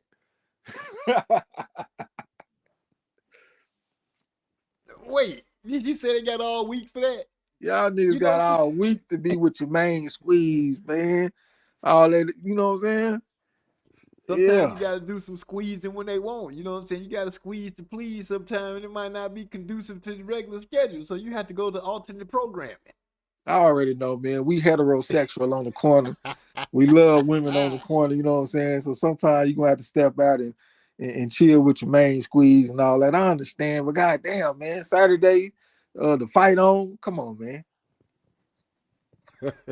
Say, Trey, shit, y'all could have came at least blew a smoke signal real quick and kept it moving. Yeah. Oh, he came back and said Spence and Charlo should either fight each other or get their asses back in the saddle versus formidable contender at 154. If that's where they are going to fight. According to Dan Raphael, the Zone says they have no interest in Spence or Ortiz and are only in trying to make Ortiz versus Ennis. Now that doesn't mean Turkey or some other bag man won't be willing to make the other matchups. I'm glad the Zone did say, nah, we ain't trying to do that. Y'all put these two dudes in the ring after a fight. Both of them got good knockouts coming in. One off of one round, one off of two. And the first thing y'all do, right after the grease got hot, y'all start talking about frying something else. We ain't trying to hit it. We ain't trying to do that. I like the Zone for putting that out there. Now I got to talk about the Zone a little bit because we done seen the progression of the Zone. When they first came through, they said it's the end of pay-per-view. We gonna hit y'all for the $5 a month. Then they went from the $5, they went up to the $10. And they went from the $10, they went up to the $20. They used to have the year-long subscription with like $99 or something like that for the whole year. Now they want like $450 for the year. And you get all the pay-per-views and all that type of shit. The Kane had posted, he had posted in Discord about this. They trying to hit you for like $450 for the year and all this old type of shit. So I like a lot of stuff the Zone doing. They got the best highlights in the game and all that old type of shit. They making big fights, but they are tripping with the prices. The motherfuckers want the $450 for the year now. $450? I think that's what I seen, like $449.99 if I ain't tripping. That's insane. That's crazy. That's for the super package though. Like you get all the pay-per-views locked in. You know what I'm saying? I thought the last package they made up had the pay-per-views locked in. Yeah, I don't even know how much the normal package is, like excluding the pay-per-views. But if you want the pay-per-views locked in on your package, $450, nigga. That boy say, I've been moving and working long hours to boot, fam. That's, he had to get his chill on because the long hours was keeping him away from Miss D-Lo. And don't nobody move more than D-Lo, man. Every time I talk to D-Lo, D-Lo moving to a new motherfucking location. Don't nobody move more than that nigga. You know how to navigate around that shit now, man. I'm not trying to hear all that, nigga. Pull up, talk some shit, be the voice of reason. Let's watch some fights and do our thing, nigga.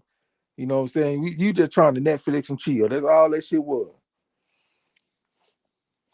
He said, big bro say, I was in Crockett, little bro, working cause some burbs had failed. Some barbs. Barbed wire fence fell down, but you out there fixing barbed wire fences? At 10 o'clock at night. This nigga fixing fences at 10 o'clock at night, bro. Ain't nobody trying to hear that, OG. Pull up. Nigga, if you just pop in and say, what's up with y'all? Yeah, just pull up and say, what's up, man? What's up, little bro? I'm out here doing this here. I'm doing this there. And then go and do what you got to do. We understand. But at least pull up. Everyone say the Zone is learning a little bit. Wow. Streamers University. He said, ain't none of them mofos getting nothing out of old D-Lo. Yeah, we know you hold on to that pin till it starts screaming. Yeah, it must. $400? Yeah, and I done got put down with the Fire Stick and all that shit. I ain't know how to update it, so I was off the Fire Stick, but now I done updated the motherfucker shit. I'm back on. I don't know who that said Stream was University, nigga, but I'm in attendance with you. Stream was University. Napoleon Armstrong. Yeah, we own it. He said you paying pay-per-view up front. Exactly. AI Music say it's $45 a month if you pay monthly. That's crazy. That's higher than a water bill. Yeah, so that makes sense. So for the year, the $450 is like you paying for 10 months and getting 2 months for free. You know what I'm saying? Yeah, that's wild. Shit, that's be what, $540 for the whole year if you go month to month. So they say we're gonna save you $90. Go ahead and just do that $450 up front. You know what I'm saying? Well, yeah, that's higher than HBO, Showtime. That's higher than a lot of stuff that's streaming. That's too much. So from 2015 to 2017, 2017 through 2024, the hurricane, then 2024 now, whenever. I don't know what that means. I'm about to say, I don't even know what that brother talking about, man.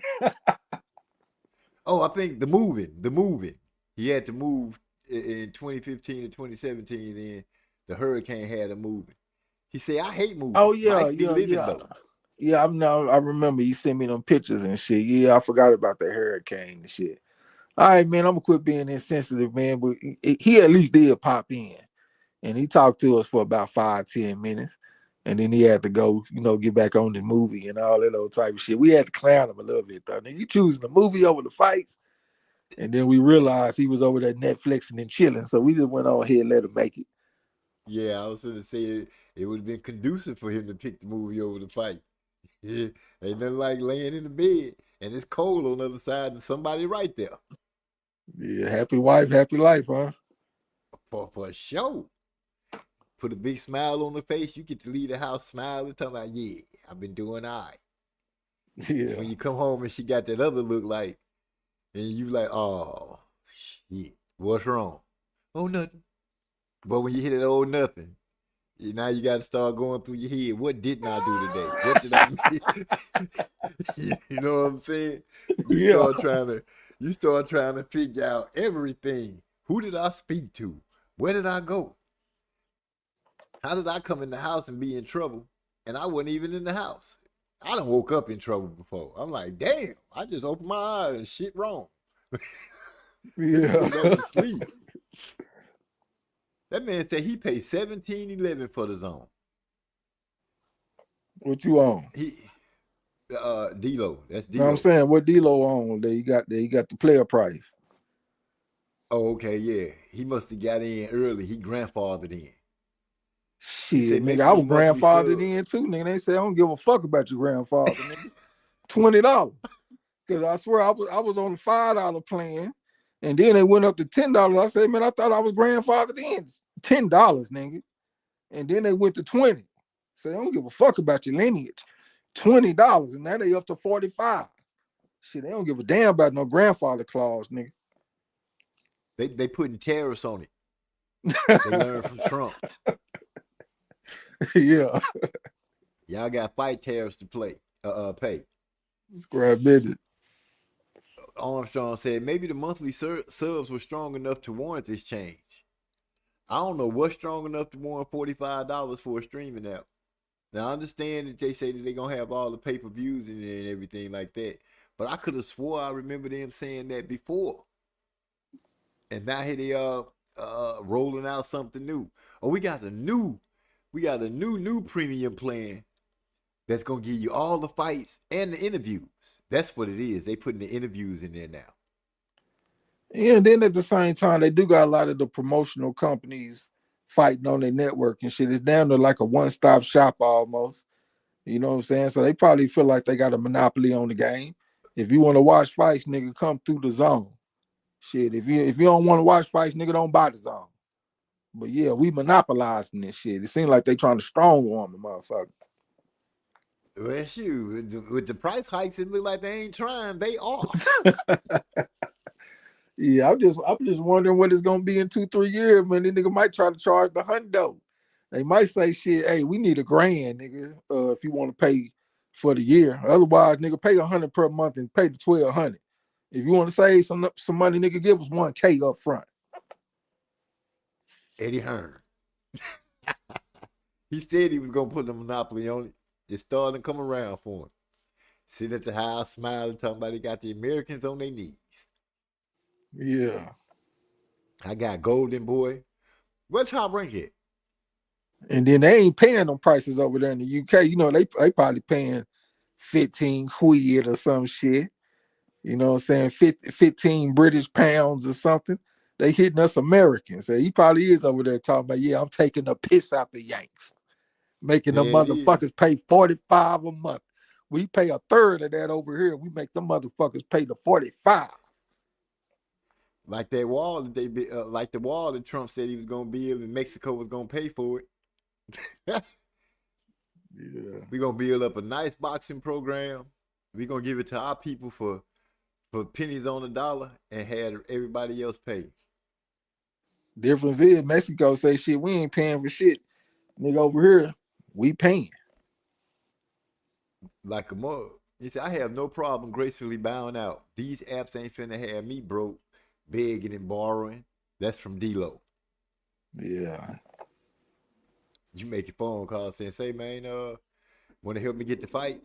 Shit, I can't help myself get the fight. They asking for, like I said, they asking for more money than the water bill. My water bill don't average that much. Yeah, really that price that they charging is all my apps combined, if I'm not mistaken, because I do pay for YouTube. I just started paying for Netflix. And I think that's the only subscriptions I got. Of course, I ain't got the ESPN Plus and all that shit no more since Rank gone. So yeah, I think where they at? Who Rank? Yeah, who they going with? Man, I don't even know, man. I've been seeing they fighters fight on other promotional outfits and other networks and shit. Like we just had Tiger Johnson fighting on Pro Box TV and all that old type of shit. And we done had a few more fighters, and then they sent some of their fighters over to Riyadh season, like F.A. Ajagba and shit. So I don't know where they stationed that hell. I've been seeing they fighters kind of spread out a little bit.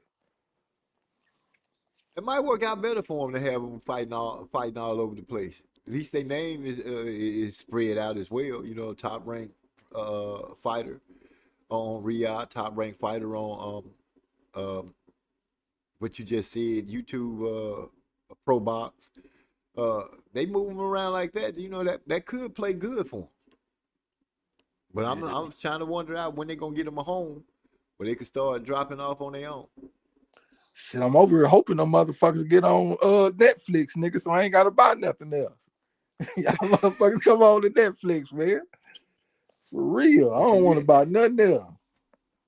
Say you advocating for those boys to come join that Netflix.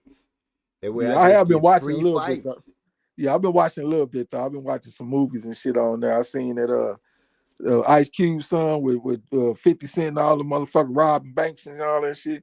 I watched part Thieves. Yeah, I watched part 1 and part 2 on that shit. So I've been using it a little bit. Yeah, that part 1 is much better. Part 2 is alright, but I like one much better. Yeah. He said I got that new ESPN Hulu and Disney deal. Really stayed on for college football and documentaries. It's like $34 right now. But you got 2 for 1. You got ESPN and Hulu. So I give you that. That's 2 for 1. Yeah. Yeah, I'm over here ducking YouTube right now. YouTube just sent me an email talking, hey man, we need that $18.99. I've been ducking like a motherfucker. I hope you want to pay these motherfuckers, man, but I know I gotta pay them though, because I can't stand YouTube with the ads. And I do like it that when I come through your video, you automatically get your ad revenue instead of me having to watch your commercials and shit. I ain't gotta watch nothing, nigga. I just pull up and you pay. So I do like that, you know what I'm saying? Right. I do feel you on that. Because I just can't stand ads, period. I'm like, if I'm streaming, why are y'all sending me an ad? I paid y'all not to have this. And then they come up with, oh, that's this subscription. You need to join the premium subscription to get rid of the ads. You whole should have told me that from the get-go. Yeah, that's what I do. But they be putting ads in the videos though. Like the whoever the content creator is, they'll do their own personal commercial within the video. So it's like you can't avoid them, even when you pay.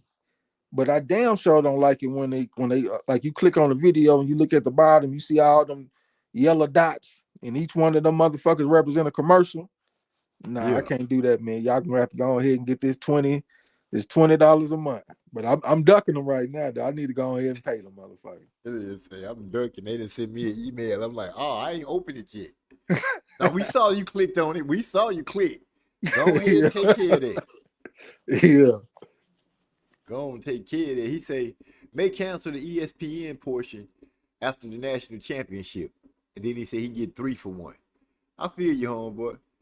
No, I was like, when it started, I had all the channels on AT&T.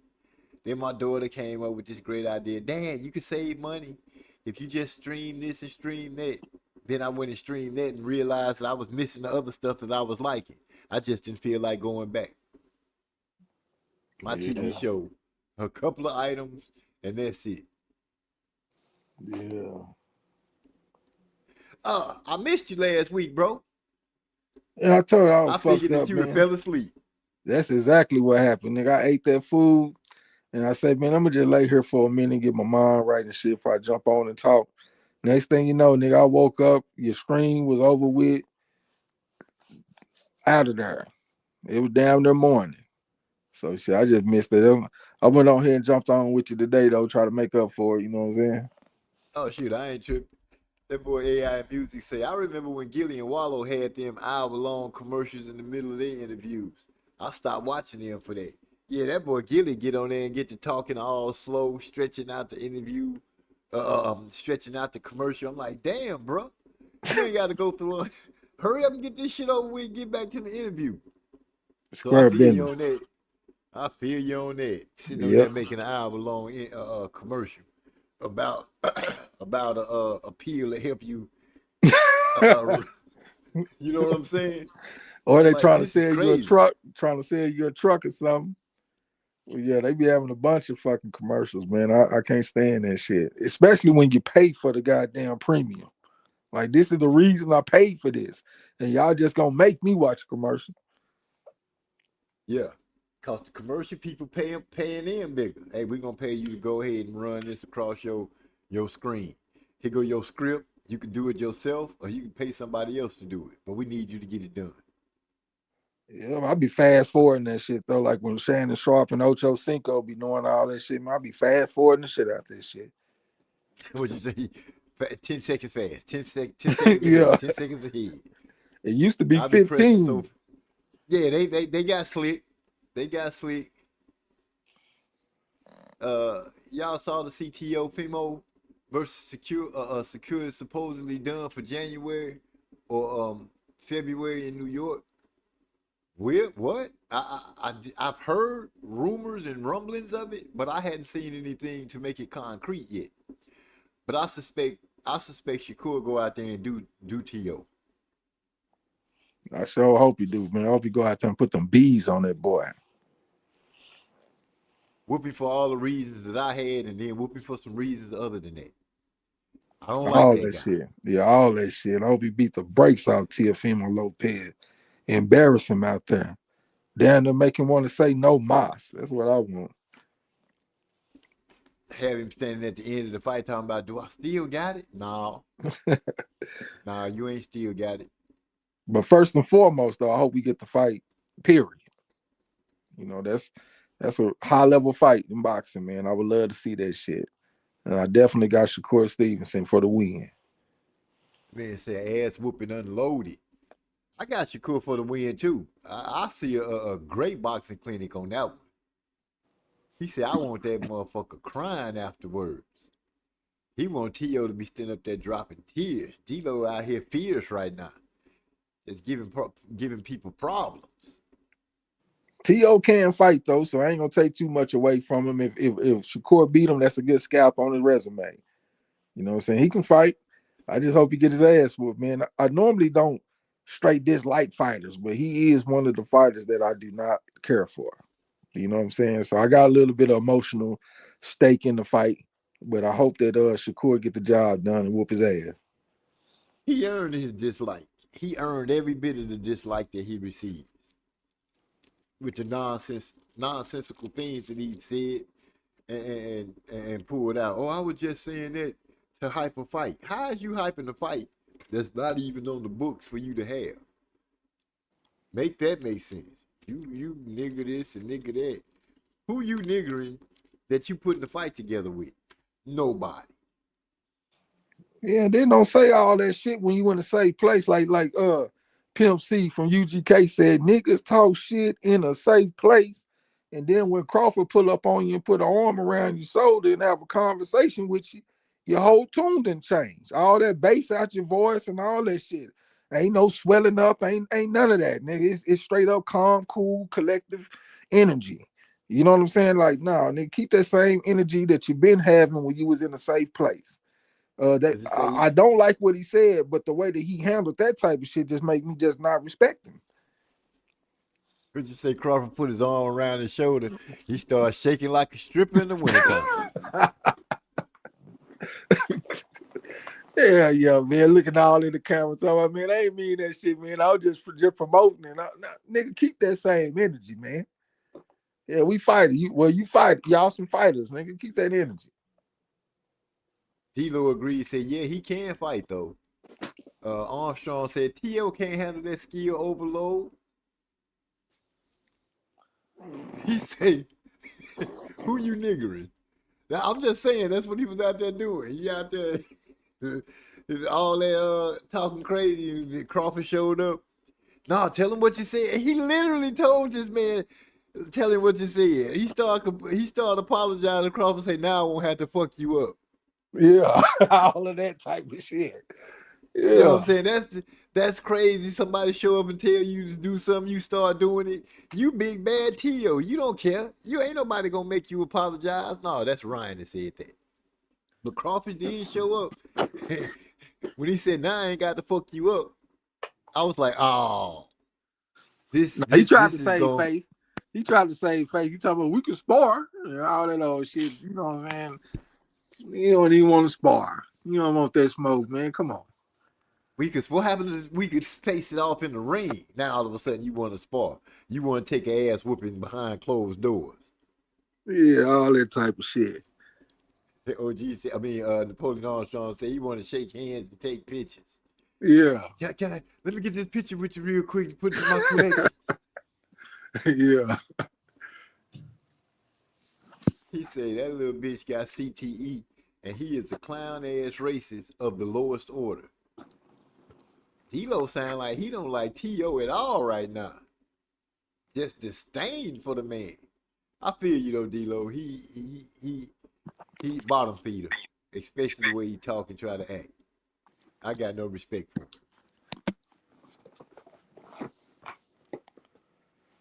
And that's a damn shame because he had a pretty good start to his career, beating Lomachenko and all that type of shit. But I'm gonna be honest with you. After he fought Masayoshi Nakatani, he talking about I don't want to fight nobody else tall. That's when I started looking at him with a little bit of side-eyed in. And then when I got to doing my research and I saw that he lost to Sofiane Umiha from France 3-0 at the Olympics, I'm like, man, this dude here really occurring. Like if he face a tough obstacle, instead of trying to figure out how to overcome it, he rather just say, well, I just don't want to face that no more. And that just made me lose some respect for him as a fighter. You know what I'm saying? Because, all the fighters that we like and that we love growing up and all that type of shit, they fought tough opponents and they had to figure out how to beat them. Instead of just saying, okay, this guy presented me a problem and I just don't want to go against that no more. Like, nah, nigga, that's some sucker shit. Weaker than tap water. Yeah. Because well water might be a little too strong. Yeah. Rod X said, I just found out Ronald Reagan called Cooney before he fought home. Damn. I ain't surprised. That was a great white height. Well, great white hope going to get home. Went out there and got his ass toe off the frame. They always do, man. Them great white hosts go out there and get their ass tore off the motherfucking frame. Hold on. He said, now fast forward and Crawford done undressed his hero before the world. Yeah, I remember him standing up there with all those belts trying to stand on top, on side of Canelo photo opping. He wasn't even supposed to be there, was he? He just showed up with all those damn belts. I'm undisputed too. If you don't get your ass out the way. Yeah. That boy MZ. OG MZ. Trey got you omitting the OG from my name. Yeah, that nigga ain't no OG, man. We call you OG. We ain't about to be calling Napoleon no OG, man. He tough. He number one in the champ roast. He already a 4.5 trying to go get that 5. We respect him. That's my nigga. But nah, we call MZ and Ernest Davis OGs around here. That boy said, nothing surprised me with the cocaine of Cowboys. Number one, Ronald Reagan. Bad movie actor. He was not a good movie actor to me at all. Became president. That was the blueprint for Trump. Bosley's son and Virgil's son still need to stop saying Terrence Crawford name. He would stop both of them boys in the same night. And that's something that I wouldn't usually hear from Hyphy. Who is Virgil's son? I don't know who. I don't know who Virgil's son is. I think he just meant Virgil. Yeah, I know. I'm just fucking with him. Unless he's saying like, nephew son. Come here, nephew son. Yeah. Your nephew, and he got that little Chinese in him. Yes. No, that's that Japanese. Oh, my call bad. Song, Goku song, and all that shit. I be on that Dragon Ball Z. For real? Well, I'm grown now, so I don't watch it like I used to. But shit, that's what I grew up on, though. Well, I ain't gonna say grew up, but like a teenager and shit, man, I used to love that shit, bro. That motherfucker be on his way to Namek and he training, nigga. I'm training too. You know what I'm saying? He worked. That's how it was. That motherfucker doing this 100,000 push-ups, nigga. I'm trying to do as many push-ups as I can, nigga. Trying to keep up with Goku. Yeah. I feel you. My son and daughter used to watch it, so I know about it. That's my favorite cartoon of all time, man. He said, what was the last dude old boy fought, little bro? Tio. Who was the last fight Tio had? Shit, was it Josh Taylor? No, his last fight was against the Mexican from California, Barbosa, Arnold Barbosa Jr. It was a weak ass card. That's the card that had Rolly Romero. He went out there and beat Ryan Garcia. I think that's the card with Devin Haney when he fought against Jose Ramirez. And Teofimo actually had the best performance on that card because all the other fights was trash. Oh, that was the Times Square fight. That card, Times right? Square shit when they were pulling up in them cars and shit for the ring walk and all that. Yeah, that shit was weak as well, Water. But T.O. did have the best performance that night. But I will say this, though. If you look at Arnold Barbosa at his weigh-in and you compare it to these other weigh-ins, he didn't even look like he trained for the fight. Because he normally have a little bit of cut to him. I ain't saying real muscular. I'm talking about low body fat percentage. You can see some abs and shit. You know what I'm saying? But when he had this weigh-in for this fight, you didn't see no abs or nothing. And I actually talked about this going into the fight. So yeah, I give him credit for the win. Barbosa been calling him out for a long time and all that type of shit. But I do not think that we got the best version of Barbosa that night. I think he straight up wet the bed when it comes to his training camp. Didn't put it all in like he should have. No, and he was coming off a good little streak too, man. He went over there and beat Jack Catterall. He was coming off that win. He also beat another motherfucker for the upset. He beat Ramirez. He beat Jose Ramirez for the upset. So he was coming off a little bit of momentum and shit, man. I thought he would have a better account of himself in that fight. And when I looked at him on the scales, I was just really scratching my head. I'm like, this is the worst that I've ever seen this guy on the scales. And he performed that way that night. Like that was not the best version of Barbosa that I've seen. I feel you on that. Give me a hot second. I got to give me some reverse osmosis water. I'm a little parched. I can't see no chat or nothing, man. Let me pull out this other device, y'all, so I can try to see the chat. Hold on real quick. I'm trying to get up in there. Let me find the screen.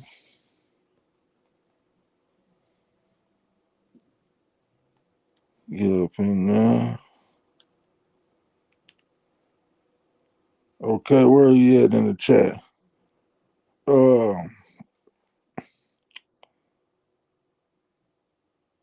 don't even know where he was at in the chat, y'all. I'm just gonna catch. He said nothing surprises me with the cocaine cowboy #1 Ronald Reagan. Hype said, okay, okay, I see where we at. D-Lo said, yeah, CTEO pulled a little mama stunt and looked beyond lame. Yeah. Oh, G said, what was the last? Okay, I just answered that. My boy Napoleon said, put some respect on my name. I ain't gonna say it no more. All right, man, we're gonna call you OG Napoleon Armstrong there, man. Hey, I tell you this, go out there and win first place in the Champ Ross, we'll call you OG Napoleon there. Ivy say Virgil Senior's son equals Virgil Ortiz. Okay, I got you. I forgot he a junior. You back on the mic? Yeah, I'm back with you. All right. Yeah, that reverse osmosis is pretty good. Nice and quenching of the thirst. Yeah. I've been doing a lot more healthy stuff, you know. But tomorrow I'm gonna get up and eat a bunch of bacon before I go to work. You can believe that? Yeah. Say MZ Birdman Edwards left Caleb. Bread man, brother. Bread man, Birdman, somebody. Edward left Caleb Plant. He stopped working with Caleb because Caleb was running from my fighter Iglesias. Really? I thought I saw something about Charlo and Caleb Plant trying to line it up. You heard anything about that? About who trying to line it up? Charlo and Plant. Hell, I thought that was being built up for a few years now. If you talking about Jamal, Charlo, and Plant. Yeah, I think so. I think the bigger brother. Yeah, them motherfuckers need each other right now. Yeah, they the coming slap heard around the world. Yeah, and then Plant coming off that loss. I think he lost to Resendez, if I'm not mistaken. You know, upset loss. He needs something to bounce back on. Yeah, and then Charlo, man, he just looked like a different guy now. Like, I know he went out there and beat Cornbread. Ain't that his name? Cornbread Lamana or some shit like that. I might be tripping, man. Cornflake, I think. Cornflake. One of them, man. Cornbread, Cornflake, some shit. And he was supposed to knock him out early. They might have went the distance, or he might have knocked him out late or something like that. It was trash, though. It wasn't what it was supposed to be. His body looked different. He looked older than what he is and all this type of shit. Hell, they could use each other right now, man. Go ahead and make the fight happen. We're playing around, man. I got Plant. Shit, I got Plant too. Oh, that's right. Rolly did look good because he beat Ryan that night. So I have to give Rolly the better look on the Central Park. I mean Times Square card. The Times Square card. Even though T.O. did come out with a win too, I have to give it to Rolly. Yeah, but they were setting records, bro. He was part of the day of record-breaking numbers of the least amount of punches thrown in the fight. It was his fight, Devin fight, and it was one more fight. I can't think of which one it was. But they were setting records for the least amount of punches thrown in a goddamn fight. So that's why I can't give him a lot of credit. Like, he went out there and got the win. He got the upset. I got to give him credit on that. But the type of fights that they were in, man, that shit was hot garbage, bro. He wasn't even throwing no punches. Shakur didn't fight that night, did he? No, I don't think he fought Zepeda that night. Shit, they were throwing punches though. They wasn't in that category. You know what I'm saying? Right. That man said Birdman Edwards put a bunch of laughs. My bad, you know, I make mistakes. They'll be hating for real. He ain't even in my weight class. I'm undisputed. F him, etc. Who are you talking about? Crawford? I don't think he want to deal with Crawford. I think that's the fight that he ain't trying to get. You went out there and got beat up by the dude that you call a monster, or he a beast, and all this kind of stuff, and then Crawford go out there and whoop him like a hatchling. Yeah, make it look easy. Just sad. Some pay would have been withheld if it was cutting the check. MF's, if I was cutting the check for MF's that event. He said, said he would have docked some pay. You ain't throwing enough punches. So I'm taking back a few thousand. Yeah, real shit. Hey, yeah, we got Keith Thurman still out there too, man. I know that we supposed to be fighting Fedora and all that type of shit, but I wouldn't mind seeing him fight like a Charlo or a Spennce. You know what I'm saying? They all old school and shit. Damn near 40 and all that type of shit, and came up from 147. At least two of them. I know Charlo didn't. But yeah, I think that shit more desirable than putting them up against Ortiz or Ennis, my opinion. Is the Fundora fight just been pushed back because of the injury, or they going another direction, period? I'm not sure, man. I think it's postponed, but I ain't 100% sure about that, though. But if it's postponed, that can't be looking too good for Keith. Maybe it do look good for him. You know, Keith said the longer he stay out the ring, the better he get. Well, I will say this, too. I will say this about Fundora. Fundora got some common opponents with some guys that did better than him. Like Lubin. Lubin fought against Fundora. He fought against Ortiz. He got stopped late against Fundora. What was it, about 9-10 rounds? And then he go out there and get stopped in 2 rounds against this motherfucker Ortiz. We can also go back to Sergio. Is it Sergio Garcia, that Spanish fighter? He went the distance with Fundora, but when he fought against Yoenli Tellez, he got stopped in like 2 rounds or some shit. So that is something that I am noticing about Fundora. He got some common opponents with some guys, and he going late in the fight and going the distance, and these other motherfuckers are knocking him out. So even though he is the towering inferno, he might not be as daunting of a task as what he appears. That's the possibility. Hyphy said that Floyd Schofield called out Shakur and Abdullah. He said Abdullah is easy to knock out. I don't even know what to say about Floyd Schofield and his team, because to me they really up in smoke a good opportunity with Shakur, him getting sick, what have you. And then he pulled out of another fight just recently, which didn't sit well with people. A lot of complaints started coming out. So, Schofield got to get back on the saddle and do something to make people actually remember who he is. That's the best I can give him. He took out Tevin Farmer, but for my mind, that's so far back on the burner now. It's time for you to come out here and do something else and quit missing fights. Also, I think this fight card with Norman and Devin Haney, that's on the 22nd. So y'all motherfuckers plan ahead. Get your Netflix and chills out the way and all that type of shit. Get your romanticism on. I know my boy Kane, he want to lay flower petals all on the bed and sing R&B and pour wine and light candles. And y'all get all that shit out the way on the 21st. So when the 22nd come around, we can go ahead and jump on and chop it up and watch these fights. Because that's going to be a pretty good card. We also got the youngster from Top Rank, the Abdullah Mason. He got a good fight against that English guy. I can't think of his fucking name right now, but he like a 3.5 from England. He gonna fight like a motherfucker. I'm very interested in that fight. But it looked like the card is gonna be good from top to bottom. You know what I'm saying? So that's a card that's worth us watching and chopping it up and shit, man. So y'all go ahead and get all that player shit out the way before then. You know what I'm saying? Yeah, I feel you. I do understand.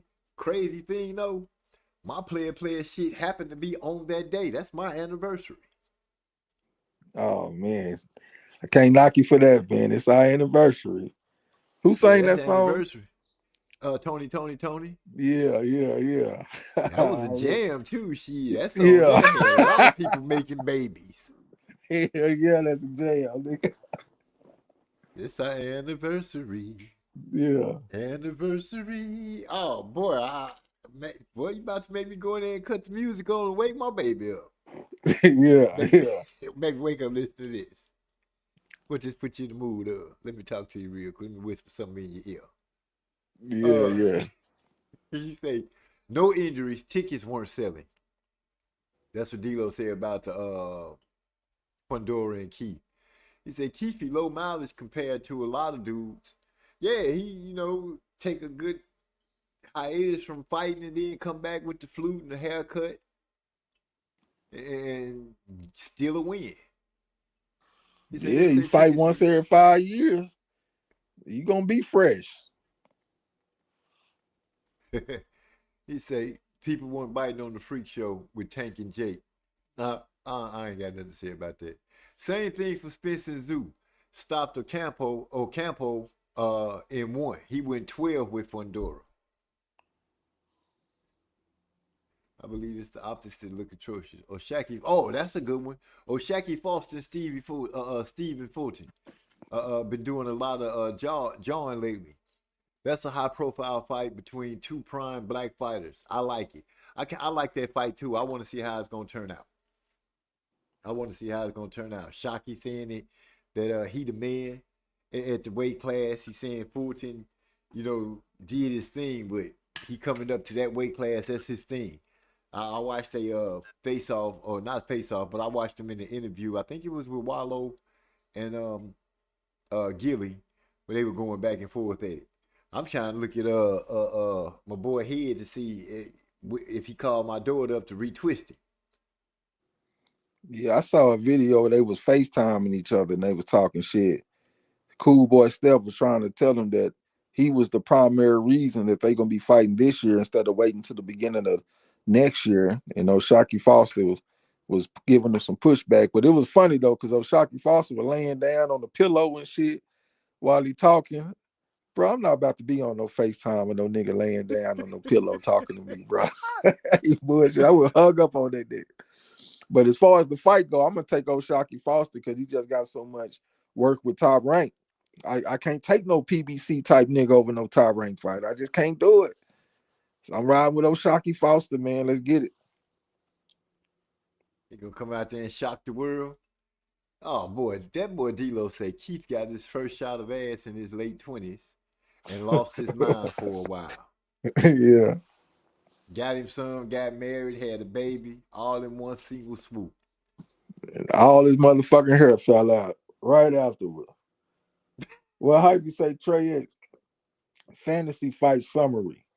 Prime Earl versus Prime Paul Williams at 147. Man, I probably have to go with Paul Williams, man. He's just so motherfucking tall and got that long reach. He got the high work rate. They really kind of like a mirror of each other almost. Just Paul Williams a lot bigger. I think that's Southpaw versus Southpaw, if I'm not mistaken. So the lane's gonna be wide open. I would have to favor Paul Williams. Earl don't have that one-punch knockout power like Sergio Garcia, where he can hit you with the no-look looping left hand and drop a motherfucker. He got to put a lot of shots on you. Chris Algieri said that a lot of people assume that Earl Spence had a tremendous power in the ring, but he said it wasn't the power. It was the fact that he hit me so many times. He ain't hit me with no 9s and 10s. He hit you with a whole bunch of 5s and 6s. And I just don't know if that type of style could beat Paul Williams. So I'm putting my money on Paul Williams, as a fantasy fight. Knowing what I know about Earl now, the way things go, and like he said himself, he wasn't living the fighter's life. It's kind of now that you know it, you can look back. Hindsight is good foresight. It makes sense. I was riding blindly with old Earl. He had me going, but the Crawford fight changed everything for him. And by him taking so long to come back, injury on top of injury, didn't make it any better. The drinking, that didn't make it any better. It's just a lot of things that's checked in the boxes now that I'm like, Can you uncheck these things for us and get back to being at a good point in boxing? Earl is what, 33 now? Hell no, that nigga 35, about to be 36. Okay, so he finna be on the downside the prime era, especially not working as much. We haven't seen him like D-Lo said, about 3 years now. So I don't know what to say about him. I pretty much just moved on to the new flock of kids because the old flock, they literally took themselves out of rotation and just vanished. Just vanished. Outside stuff, outside of the ring stuff, took them away. Took both of the Charlos outside the ring stuff. I say ass whooping and outside ring stuff took Earl out the way. So right now, you know, they names that I'm pretty much like, we might as well hang my hat up on it because it ain't much that I can say about any of them to make me feel good or try to bubble them up and be like, okay, this man is back. He looked like this and looked like that. I can't do none of that for none of them. The only people I can speak about is Ortiz, Boots, Fundora, Crawford. What's the youngster name? Shakur. Hopefully he get back in the ring soon. And the other youngsters just running around. And speaking of youngsters, what you think gonna happen with Lamont Roach and Pitbull? You think Lamont gonna be able to keep people play the Matador that night? Man, it's Iron Man versus Iron Man, bro. I really think it's gonna be like a draw. I strongly think that fight gonna be a draw. But both of them are very tough. Ain't now one of them trying to go nowhere. They done both went the distance with Tank Davis. Both of them that took hard shots from Tank. So I know how their chins get down. Them motherfuckers are tough, both of them. That is one of the ultimate Iron Man fights that could be made in boxing, in my opinion. Iron Man versus Iron Man. But I think it's going to be a close fight. Pitbull going to bring it. He going to bring that pressure. That motherfucker, Lamar Rose Jr., he got the boxing skill advantage. You know what I'm saying? He got a skill surplus. I think he got the better jab, better fundamentals. But both of them are very tough. They ain't going nowhere. I strongly believe it's going to be a draw. Wow. I'm looking for Lamont Roach to maybe be able to outskill Pitbull a little bit. I think he got a little more boxing attributes than Pitbull. Pitbull is more of a come forward, a lot of punches, head tucked, chin tucked, and just try to wail away. All his punches seem to be hard, trying to get you out of there with every punch that he lands. I'm looking for Lamont to think, to be think on his feet, and probably try to outbox Pitbull and try to walk him into some things. Only problem is like that. Yeah, he can outbox him, but for 3 of his punches equal 1 to Pitbull's. Because Pitbull definitely got the power advantage. He got a hard fucking head, look like he got a football helmet on, and he gonna get up in there. And I won't be surprised if some judges give him some credit for some aggression, even if it ain't effective aggression all the time. But he coming forward. That's one thing that you know is gonna happen. This man is gonna come forward. And Lamont Roach Jr. ain't no punk. He is not trying to run all night. That just ain't how he get down.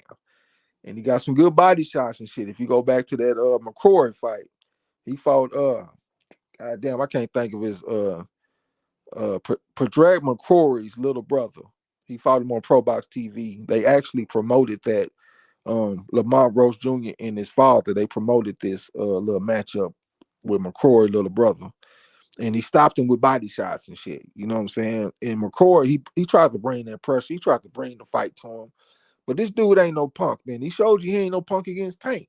He ain't trying to stay away from Tank or nothing. The man is tough. You know what I'm saying? So he gonna try to step to Pitbull and try to put some shots on him. It's just that he ain't got the same type of power. I think 3 or 4 of his punches gonna equal 1 of Pitbull's punches, because Pitbull put hard shots on you. But both of them are just very tough, man. They got some of the best chins in boxing. If you look at the way they frame is, like Pitbull, he's short, barrel chested, and he got the short neck. He got the hard looking skull. And Lamont Rose Jr. is kind of similar to me. That's why when he fought against Tank, I didn't think it was just no automatic knockout. I was thinking, man, it's a chance this guy can go the distance. I'm looking at his head big and look strong. I'm looking at his chin look like Quagmire off of Family Guy, whatever that shit is. He got the short neck. He ain't quite barrel chested like Pitbull, but he ain't too far off. These are two durable fighters, man. And they both ain't no punk. So I think it's gonna be a good fight. I think it's gonna be a close fight. And I'm strongly expecting a draw. Hey, a draw. That man said Quagmire chin. Giggity, giggity, goo. Yeah. He said it's not good psychologically for most men to wait too late in life to get your first piece. Oh, he's still beating up on Keith. That's square business though. I got a partner that got married not that long ago. And nigga be talking crazy and shit, man, because the young women still be trying to chase him down and shit. You know what I'm saying? He'll play a type nigga. I've been knowing this motherfucker since we was in elementary school. You know what I'm saying? Right. But I be telling them like, nah, nigga, fuck all that, man. You got a good wife. You know, he was locked up and shit. His wife held him down. She came up on some money and kept him in the plans. You know what I'm saying? Like she came up on some serious money, like several $100,000 and still kept this nigga in the plans. I said, nigga, you better just hold it down with your wife, nigga. Fuck all them other women. And he talking about, so nigga, you be faithful to every woman you have. This ain't about me, number one. And number two, what kind of friend would I be if I tell you it's cool to just cheat on your wife? That ain't no real friend, nigga. That's somebody that's trying to trick you out your spot. So just the fact that I'm telling you to do the right thing, stay down, nigga, I'm showing you I'm a real friend. Because in my opinion, a real friend ain't gonna tell you to go out there and do nothing wrong. A real friend is gonna tell you to do the right thing. So do the motherfucking right thing. So he ain't one of them dudes that waited late to get some. This nigga been a player his whole motherfucking life. He like royalty where it come from. His whole family like royalty. So he done had his pick of the litter, like his pick of women. But even with all of that, it still ain't enough. This motherfucker in his 40s now and still want to get out there and fuck around and all that type of shit. So some niggas just don't learn. It don't matter what the fuck they do. If they get some early, if they get some late, if they gonna fuck up, they gonna fuck up. I feel you on that one. He said, what's up with Andy Cruz versus Sugar Ray Martella? Yeah, Muratalla got a fight coming up first. He fighting somebody that's like 31-4 or something like that, if I'm not mistaken. And I did see that they got like a verbal agreement or something with Andy Cruz and Raymond Muratalla for the beginning of next year. So it sounds like if he get through this fight that he got lined up right now, Andy Cruz versus Muratalla gonna be next, and that's a very, very, very good fight. We got the top ranked guy in Muratalla going up against a bona fide 5 Keyshawn Davis's father and Andy Cruz. And that would be an outstanding matchup. And I definitely will be putting my money on Andy Cruz. Keyshawn pops. So oh shoot. Oh, so Keyshawn is Davis Cruz. They just cut the Cruz off. Yeah. That's how they publicize it. It's Davis Cruz. It's Keyshawn Davis Cruz. Okay, he got a hyphenated last name. Yeah. I give him a little props though. I did think he won one of them fights at the ARBA World Championships though. I give him that. I know he 0-4. He 0-4 against Andy Cruz, but I think he won one of them. I actually called the fight and shit. And we did interview Keyshawn before that. And we interviewed his brothers and all that old type of shit. But it really wasn't no bias. Y'all know the way I call fights, man. I call it the way I see it and shit. And I thought that Keyshawn did enough to pull out a very, very close victory. You know what I'm saying? So I give him a little props on that. But overall, nigga, you know, he over against Andy Cruz as far as the official results of the fight. So yeah, that's Keyshawn Davis Cruz. Okay, I just wanted to make sure I was reading that right. Yeah. Like he said, MZ, what if snack fighters start losing? Start looking sorry and losing now that Victor is no longer with us. Crawford legacy tarnished? No, Crawford legacy is not tarnished. because Crawford can fight, and he just pulled off a great boxing exhibition against Canelo. I won't say if fighters start looking losing or looking sorry because Victor gone. I really don't put that much weight behind how people try to do Victor. Yeah, I know he got in trouble for what he did previously, but you know, supposedly this is America, and you know, once you pay your debt to society, you're supposed to be given a clean slate and see how you deal with that. I can't say that somebody popped up and said, "Oh, this person was dirty," that was with Victor Conti or nothing like that as of late. So I won't put any dirt on the man's name because he's not here anymore. I'll just say we'll see if Snack continue to produce good supplements for these fighters and see what these fighters do, because it's really on them. It wasn't on Victor anyway. It's on them. I understand the training program that he had was so-called top-notch and everything. So hopefully he left it in good hands, and we just have to see what happened with it. But I won't say that nobody's legacy is tarnished because he passed away. You know what? Like, if it's a real big sample size of fighters that go from looking good to just looking trash without Victor Conte, that will be noticeable. You know what I'm saying? I can't cap about that. But to be honest with you, I'm not really like a fan of this Snack type of shit. Like, if you somebody like Crawford and you got like a strong skill foundation and you got hell of a coaches, you got Bomac and all of them, I'm cool with that. But these other guys, I ain't so cool with it. I think the boxing need to get back to teachers instead of these just straight up strength and conditioning coaching type of shit. You know what I'm saying? Like, I be seeing niggas at the track, they jumping over hurdles and going under hurdles and all of this shit. I mean, that's cool. You know what I'm saying? But I think it needs to be more teaching in the game. Get back to them the sweet science, the skills and all that type of shit.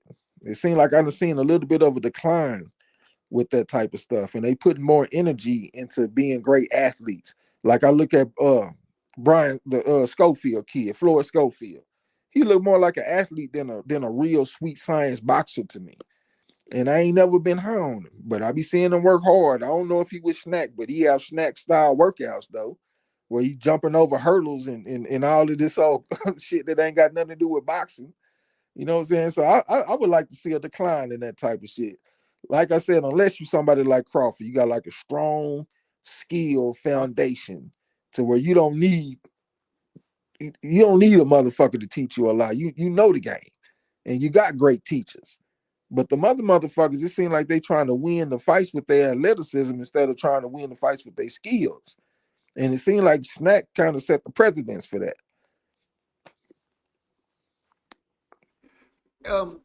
It looked like they want to look good.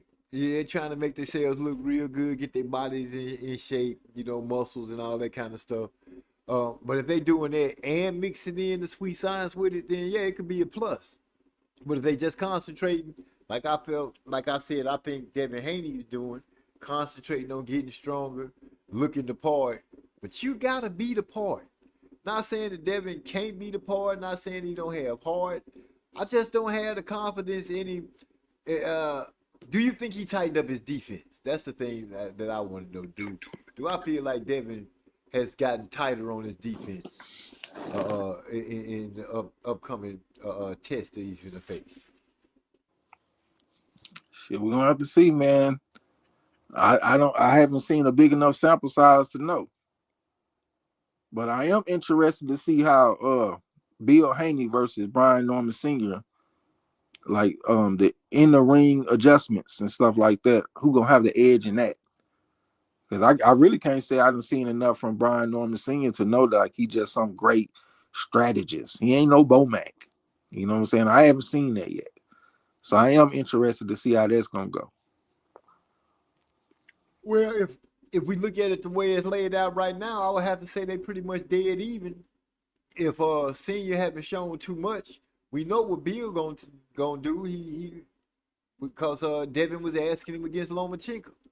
You know, Lomachenko is catching on what I'm doing. What should I do? Yeah, but at the same time, that is 396-1 bona fide 5 Lomachenko. Do Brian Norman Sr. and his son have the same mental capacity and skills that Lomachenko brings and Papachenko? Those are some great skills over there, man. I don't think Norman got skills that's comparable to them. Them motherfuckers are computers in the goddamn ring. And showed it all around the world, winning every goddamn thing. So I think that's a tough comparison to say, well, this guy, he did this against Lomachenko, so those same type of problems or them same type of whatever will carry over to Brian Norman Jr. Because I just don't think Brian Norman Jr. got the depth of skills and knowledge that the Lomachenkos have.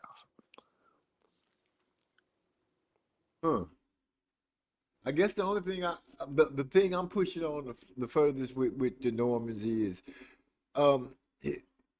his son just strikes me as being one of those rough edge fighters. That's what he strikes me as being. We could possibly be seeing him get molded into becoming he's a champion, but becoming more adept at that. And I think that this is a test that's going to show that he possibly could be ready to start etching his own way through the 147-pound division. This could be the fight, because, a lot of people was high on him when he got the knockout, when he became champion. We had the ups and downs on the roller coaster ride with him and Boots, the conversations like that. With that all pushed to the side, I think the young man has a chance to. I think his ceiling is high enough that people will start to notice him a little more and start giving him props. A win over Devin, I think it will help him tremendously. If he be able to pull it off in Riyadh season and pull it off to a point where they have to give it to him, then the better for it. Right now, for me, Devin he has a lot of hurdles that I feel like he needs to clear in order for me to really push him forward. Yeah, we definitely gonna see. I saw D'Lo say something about he think the Muratalla fight got scratched, and I just looked on BoxRec and I don't see that opponent anymore. So he might be right about that. It might be Andy Cruz versus Muratalla next. In Vegas on the 26th. Okay, I see what you're talking about it. And he said Lamont Chin is like the Crimson Chin or Thanos' chin. When he comes to hit the Pitbull fight. Yeah. Both them boys got them strong ass chins, man. Them boys some Iron Men out there, square business. I would be shocked if it's a knockout in that fight. I'm looking for Lamont Roach to outskill Pitbull. That's what I'm looking for, him to lean on his skills against Pitbull, because Pitbull seems to have a one road way of fighting. He fights in one way only. Come forward, swing hard, keep that chin tucked, keep his defense tight, and see if he can't wear you down. I think Lamont Roach might have, a couple of more wrinkles in his game, sidestep here and there, a little lateral movement, but be defensively adept, defensively sound, and use his offense correctly. They both, like you said, they both put on good showings against Tank. I guess this would be the spot to say, okay, we both did a good job against Tank. Which one of us can step our game up even that much more to come out with the victory? I'm going with Roach. I ain't mad at you. The only thing is, I ain't really seen non-Southpaws give him problems yet as far as Pitbull. You know what I'm saying? Like, he took his first his loss against Tank Davis. That's a Southpaw. He lost against Jose Valenzuela. I think they call him El Rayo. We bet on that fight. 6-1 odds. That's another Southpaw. He had trouble with a guy named Giovanni Cabrera. He went out there and knocked out that boy from Stockton, California. Well, he didn't knock him out, but he whooped his ass. He dropped him several times. That kid from Stockton, California, I can't think of his name. But he's a very good fighter. People will beat him by split decision. But these are all Southpaws. When he fight against Orthodox fighters, he whoops their ass. And he got he got a little bit of amateur background too. He was 73-15. He was a national champion in Mexico. He was fighting to go to the Olympics. He barely came up short. So it ain't like he ain't got no pedigree. Now he ain't got the same pedigree as Lamont Roach Jr. You know, he was a multiple time national champion. He came up with Tank. He come from a boxing region. He fought like in DC and all that type of shit. So he got a great background. But Pitbull is not devoid of a background himself. He got a good background. And in the pros, the guys that give him problems are southpaws.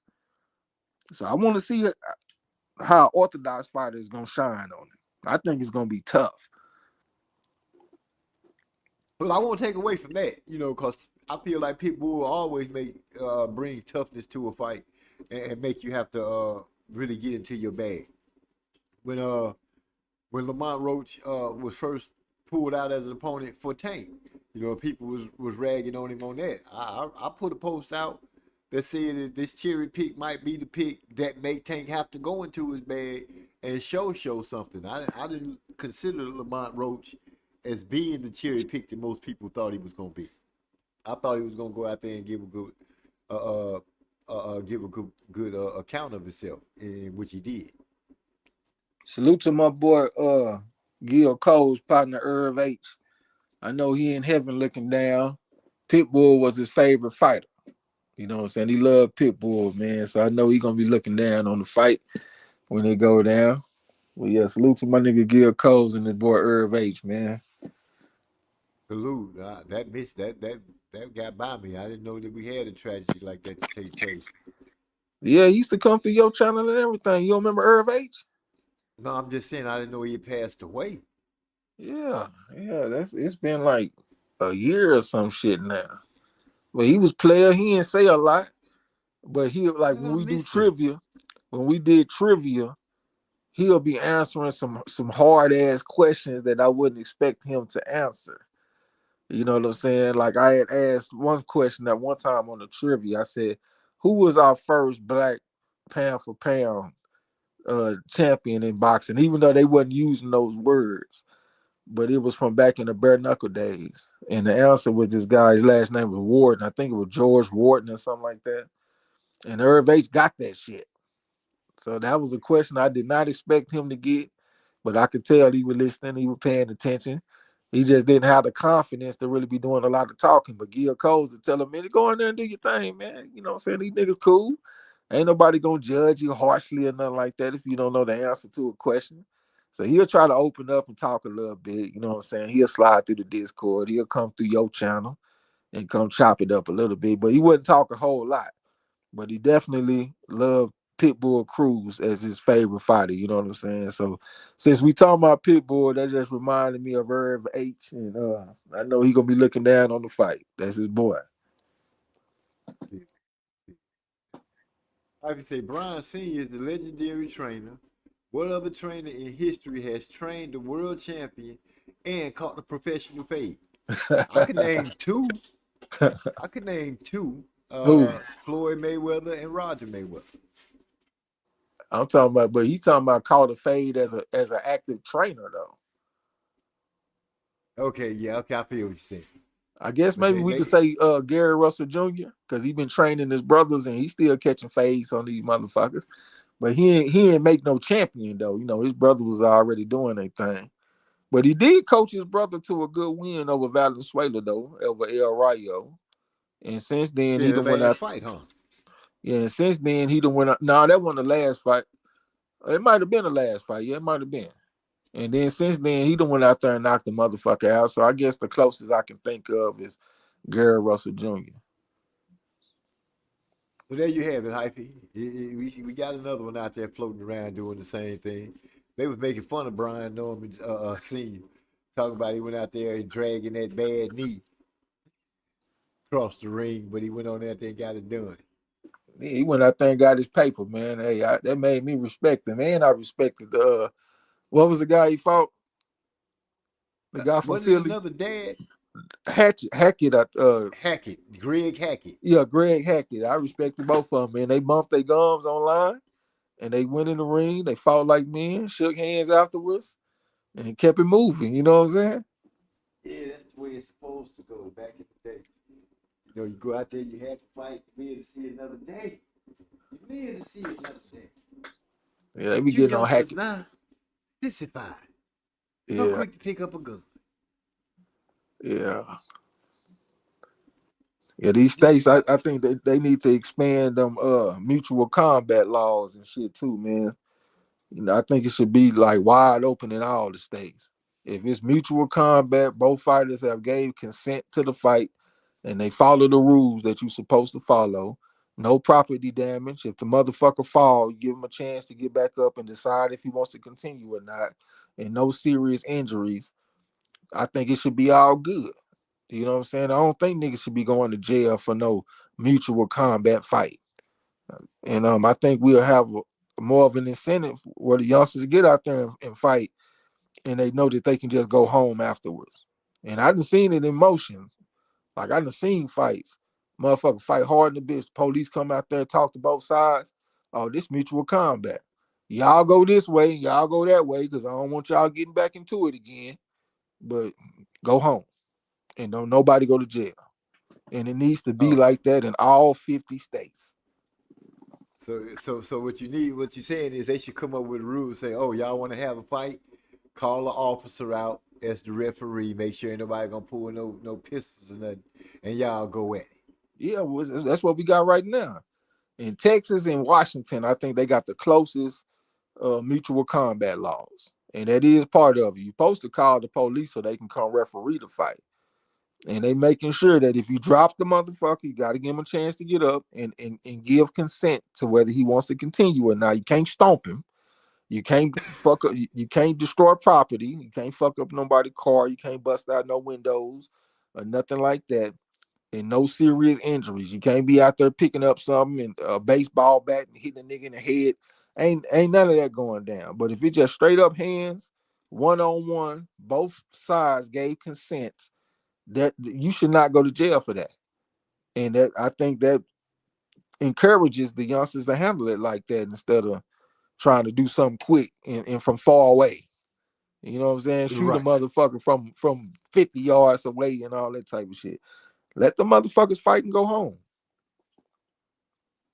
Man, can you imagine? Cat come up in front of your house. Yeah, I'm calling your son out. Hold on. Give me a minute. Let me go ahead and call the referee real quick. Officer Friendly, we need you over here at this address. What's going on? I need you to come over here and referee a fight. Make sure everybody keep it on the thing that they need to keep it on. Yeah. What this dude say? Gator Flash. He said, plenty. Floyd Senior, Freddie Roach. We ain't talking about former fighters that turned into coaches. We are talking about coaches that they fighting days are over with, but now they coaching and they have a fight. That's what we talking about.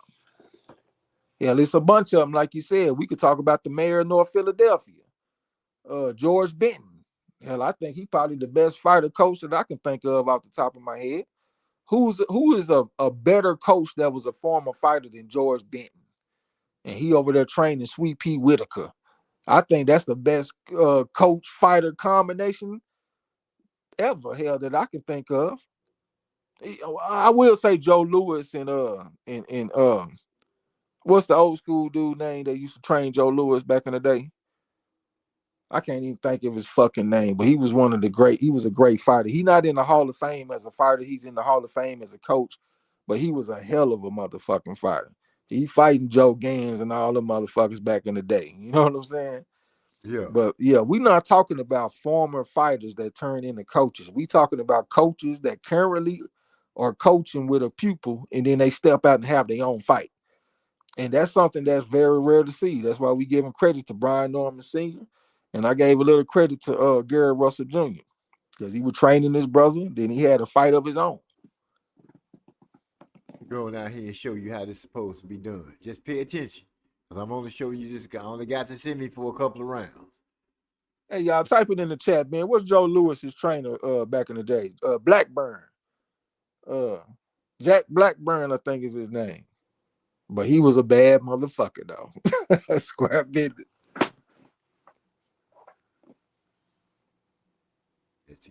Get that together. Okay. Yeah, they ain't said nothing in the chat, nigga. What's on your mind? Oh no, I was just checking my notes, trying to learn these freeways, highways, to different spots. Got to get them burned into my mind as far as this job goes. Other than that, the baby girl getting ready to move. I'm feeling the pressure of empty nest syndrome starting to creep on me. You know what I'm saying? For a little dude to find him a little spot close to her job. She's excited. I'm excited, but not as excited. The baby about to leave the nest. You know what I mean? Yeah. So Well, nigga, you done done your job, man. Shit, mission accomplished. Yeah, pretty much. But still, I'm like, what am I gonna do now? You know what I'm saying? Come home and bother word the hell out of my wife? Yeah. Now y'all can walk around butt naked and all that old Oh type of shit. yeah. Oh yeah. Eating grapes, sipping wine. All that shit, yeah. Y'all done earned it, nigga. Y'all done put y'all work in. Asking the baby, can you go give me a glass of juice just for the hell of it so I can see her walking in the kitchen? Yeah. Y'all Oh motherfucker yeah. gonna be jumping around like old boy on Baby Boy. Vin Raines and old boy mama. Tyrese, Oh. all that type of shit. You know what I'm saying? Yeah. In the kitchen cooking, half dressed. Now I can't do that. Grease might be popping. That ain't no.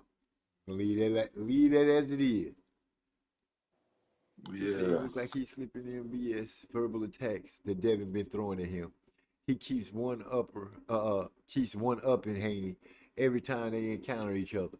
Well, I will give him that. He not showing weakness in the mental battle. You know what I'm saying? Devin have been trying to me, they've been trying to shoot at him and see if they can't find a mental weakness in his armor.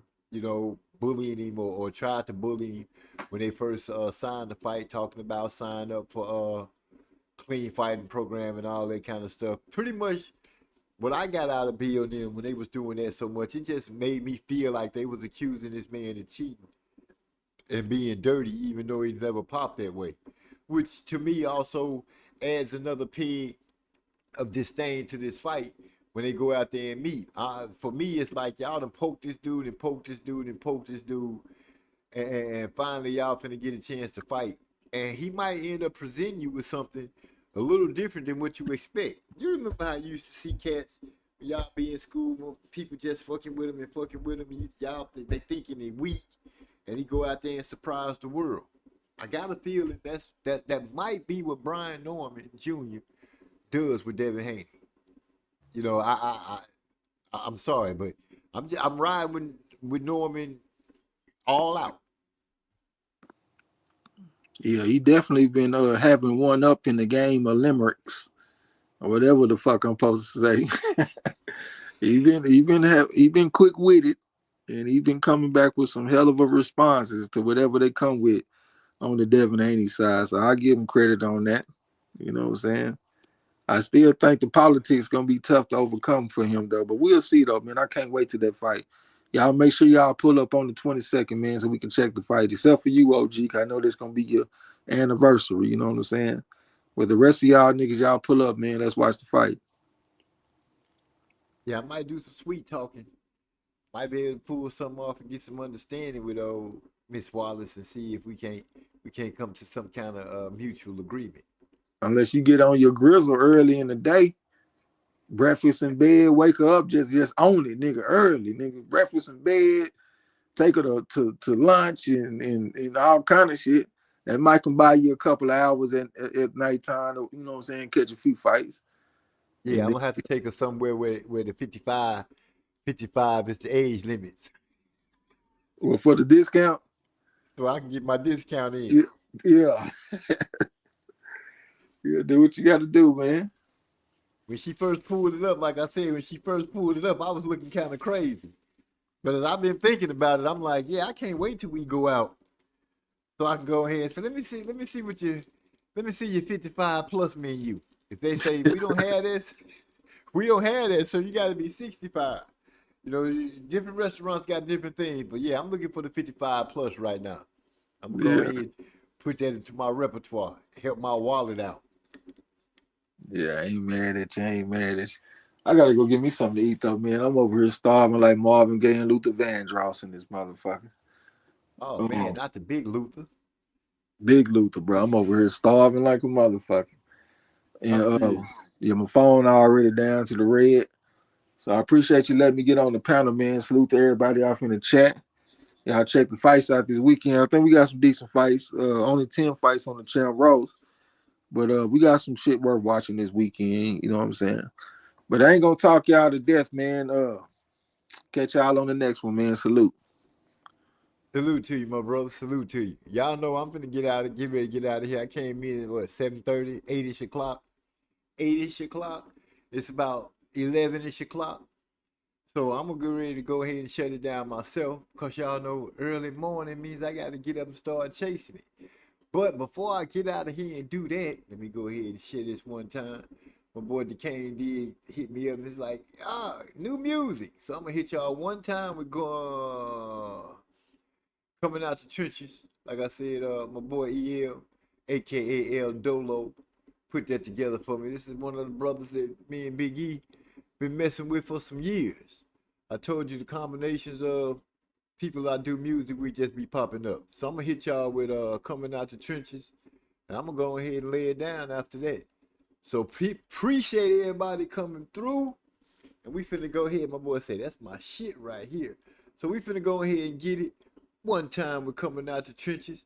My boy DeCane to put his stamp of approval on that beat, and we're gonna go ahead and get it done. Add that on to the chat, and holla.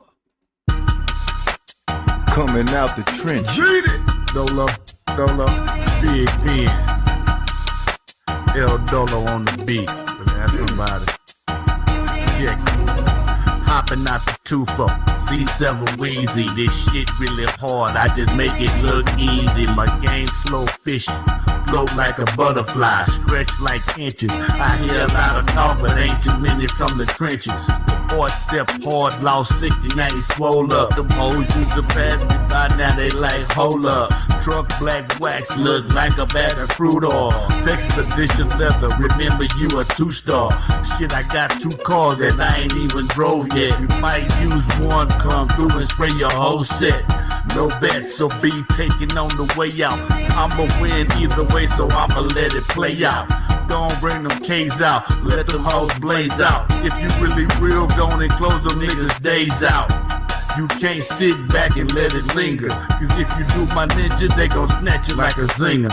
Coming out the trench, coming out the trenches, coming out the trench, coming out the trenches, coming out the trench, coming out the trenches, coming out the trenches. Better get their ass some braille if they claiming they can't see. They don't really need their eyes when they focusing on them Z. Blow a blunt and sip a fifth about it. Have them straight up sick about it. Sitting on the throne waiting for them to come click about it. Treat them like the ashes on the blunt, gon' flick them out. He wanted to go hard to come through and straight trick them out. Pistol talking, damn Z, gon' make me handy. They talking too much, please let me show them they some pansies. Raised by some killers, so killer talk don't move me. Just saying, then squeeze a new scene from a movie. Make their brains hang from the things that I will bring. Started at the bottom, now I'm standing on the top, man. Coming out the trench, coming out the trenches, coming out the trench, coming out the trench. They said MZ take another lap. I'm like, okay, let's go. When everything is going right, expect a quick left, bro. I seen a lot of souls get sold before the cash roll. I tried to warn them about it, but they always tell me hush, bro. It seems they forgot. Yeah, I moved in them streets. Yeah, I stood on the cuts, and I always had heat. And I stood up in the kitchen, whipped it up so I can change. When I went away to college to put an edge on this thing. Coming out the trench, coming out the trenches, coming out the trench, coming out the trenches, coming out the trench, coming out the trenches, coming out the trenches, coming out the trench, coming out the trenches, coming out the trench, coming out the trenches, coming out the trench, coming out the trenches, coming out the trenches. Hey, I got a sample for y'all. We go ahead and drop, and then we out.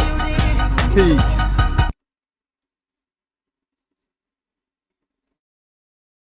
Sometimes they say they love you, sometimes I say it back. I just let time take over, it'll always give you back. These people shape-shifting, strange naming, lane changing, strange banging. Me, I'm gonna keep it G, that's why I speak like that. Before you get to complaining, the MZ was off beat. I did it that way, to make sure that you won't sleep. Hustling on your come up like a man's supposed to do. By the time you finally make it, watch the way they come at you. Sometimes they say they love you, sometimes I say it back. I just let time take over, it'll always give you back. These people shape-shifting, strange naming, lane changing, strange banging. Me, I'm gonna keep it G, that's why I speak like that. I ride around at 900K, push the button, on my way. These haters throwing tantrums, yet and still they gotta look this way. Flip the switch, watch them kneel. This is how they really feel, mad cause when I speak, they look around, and it's done for real.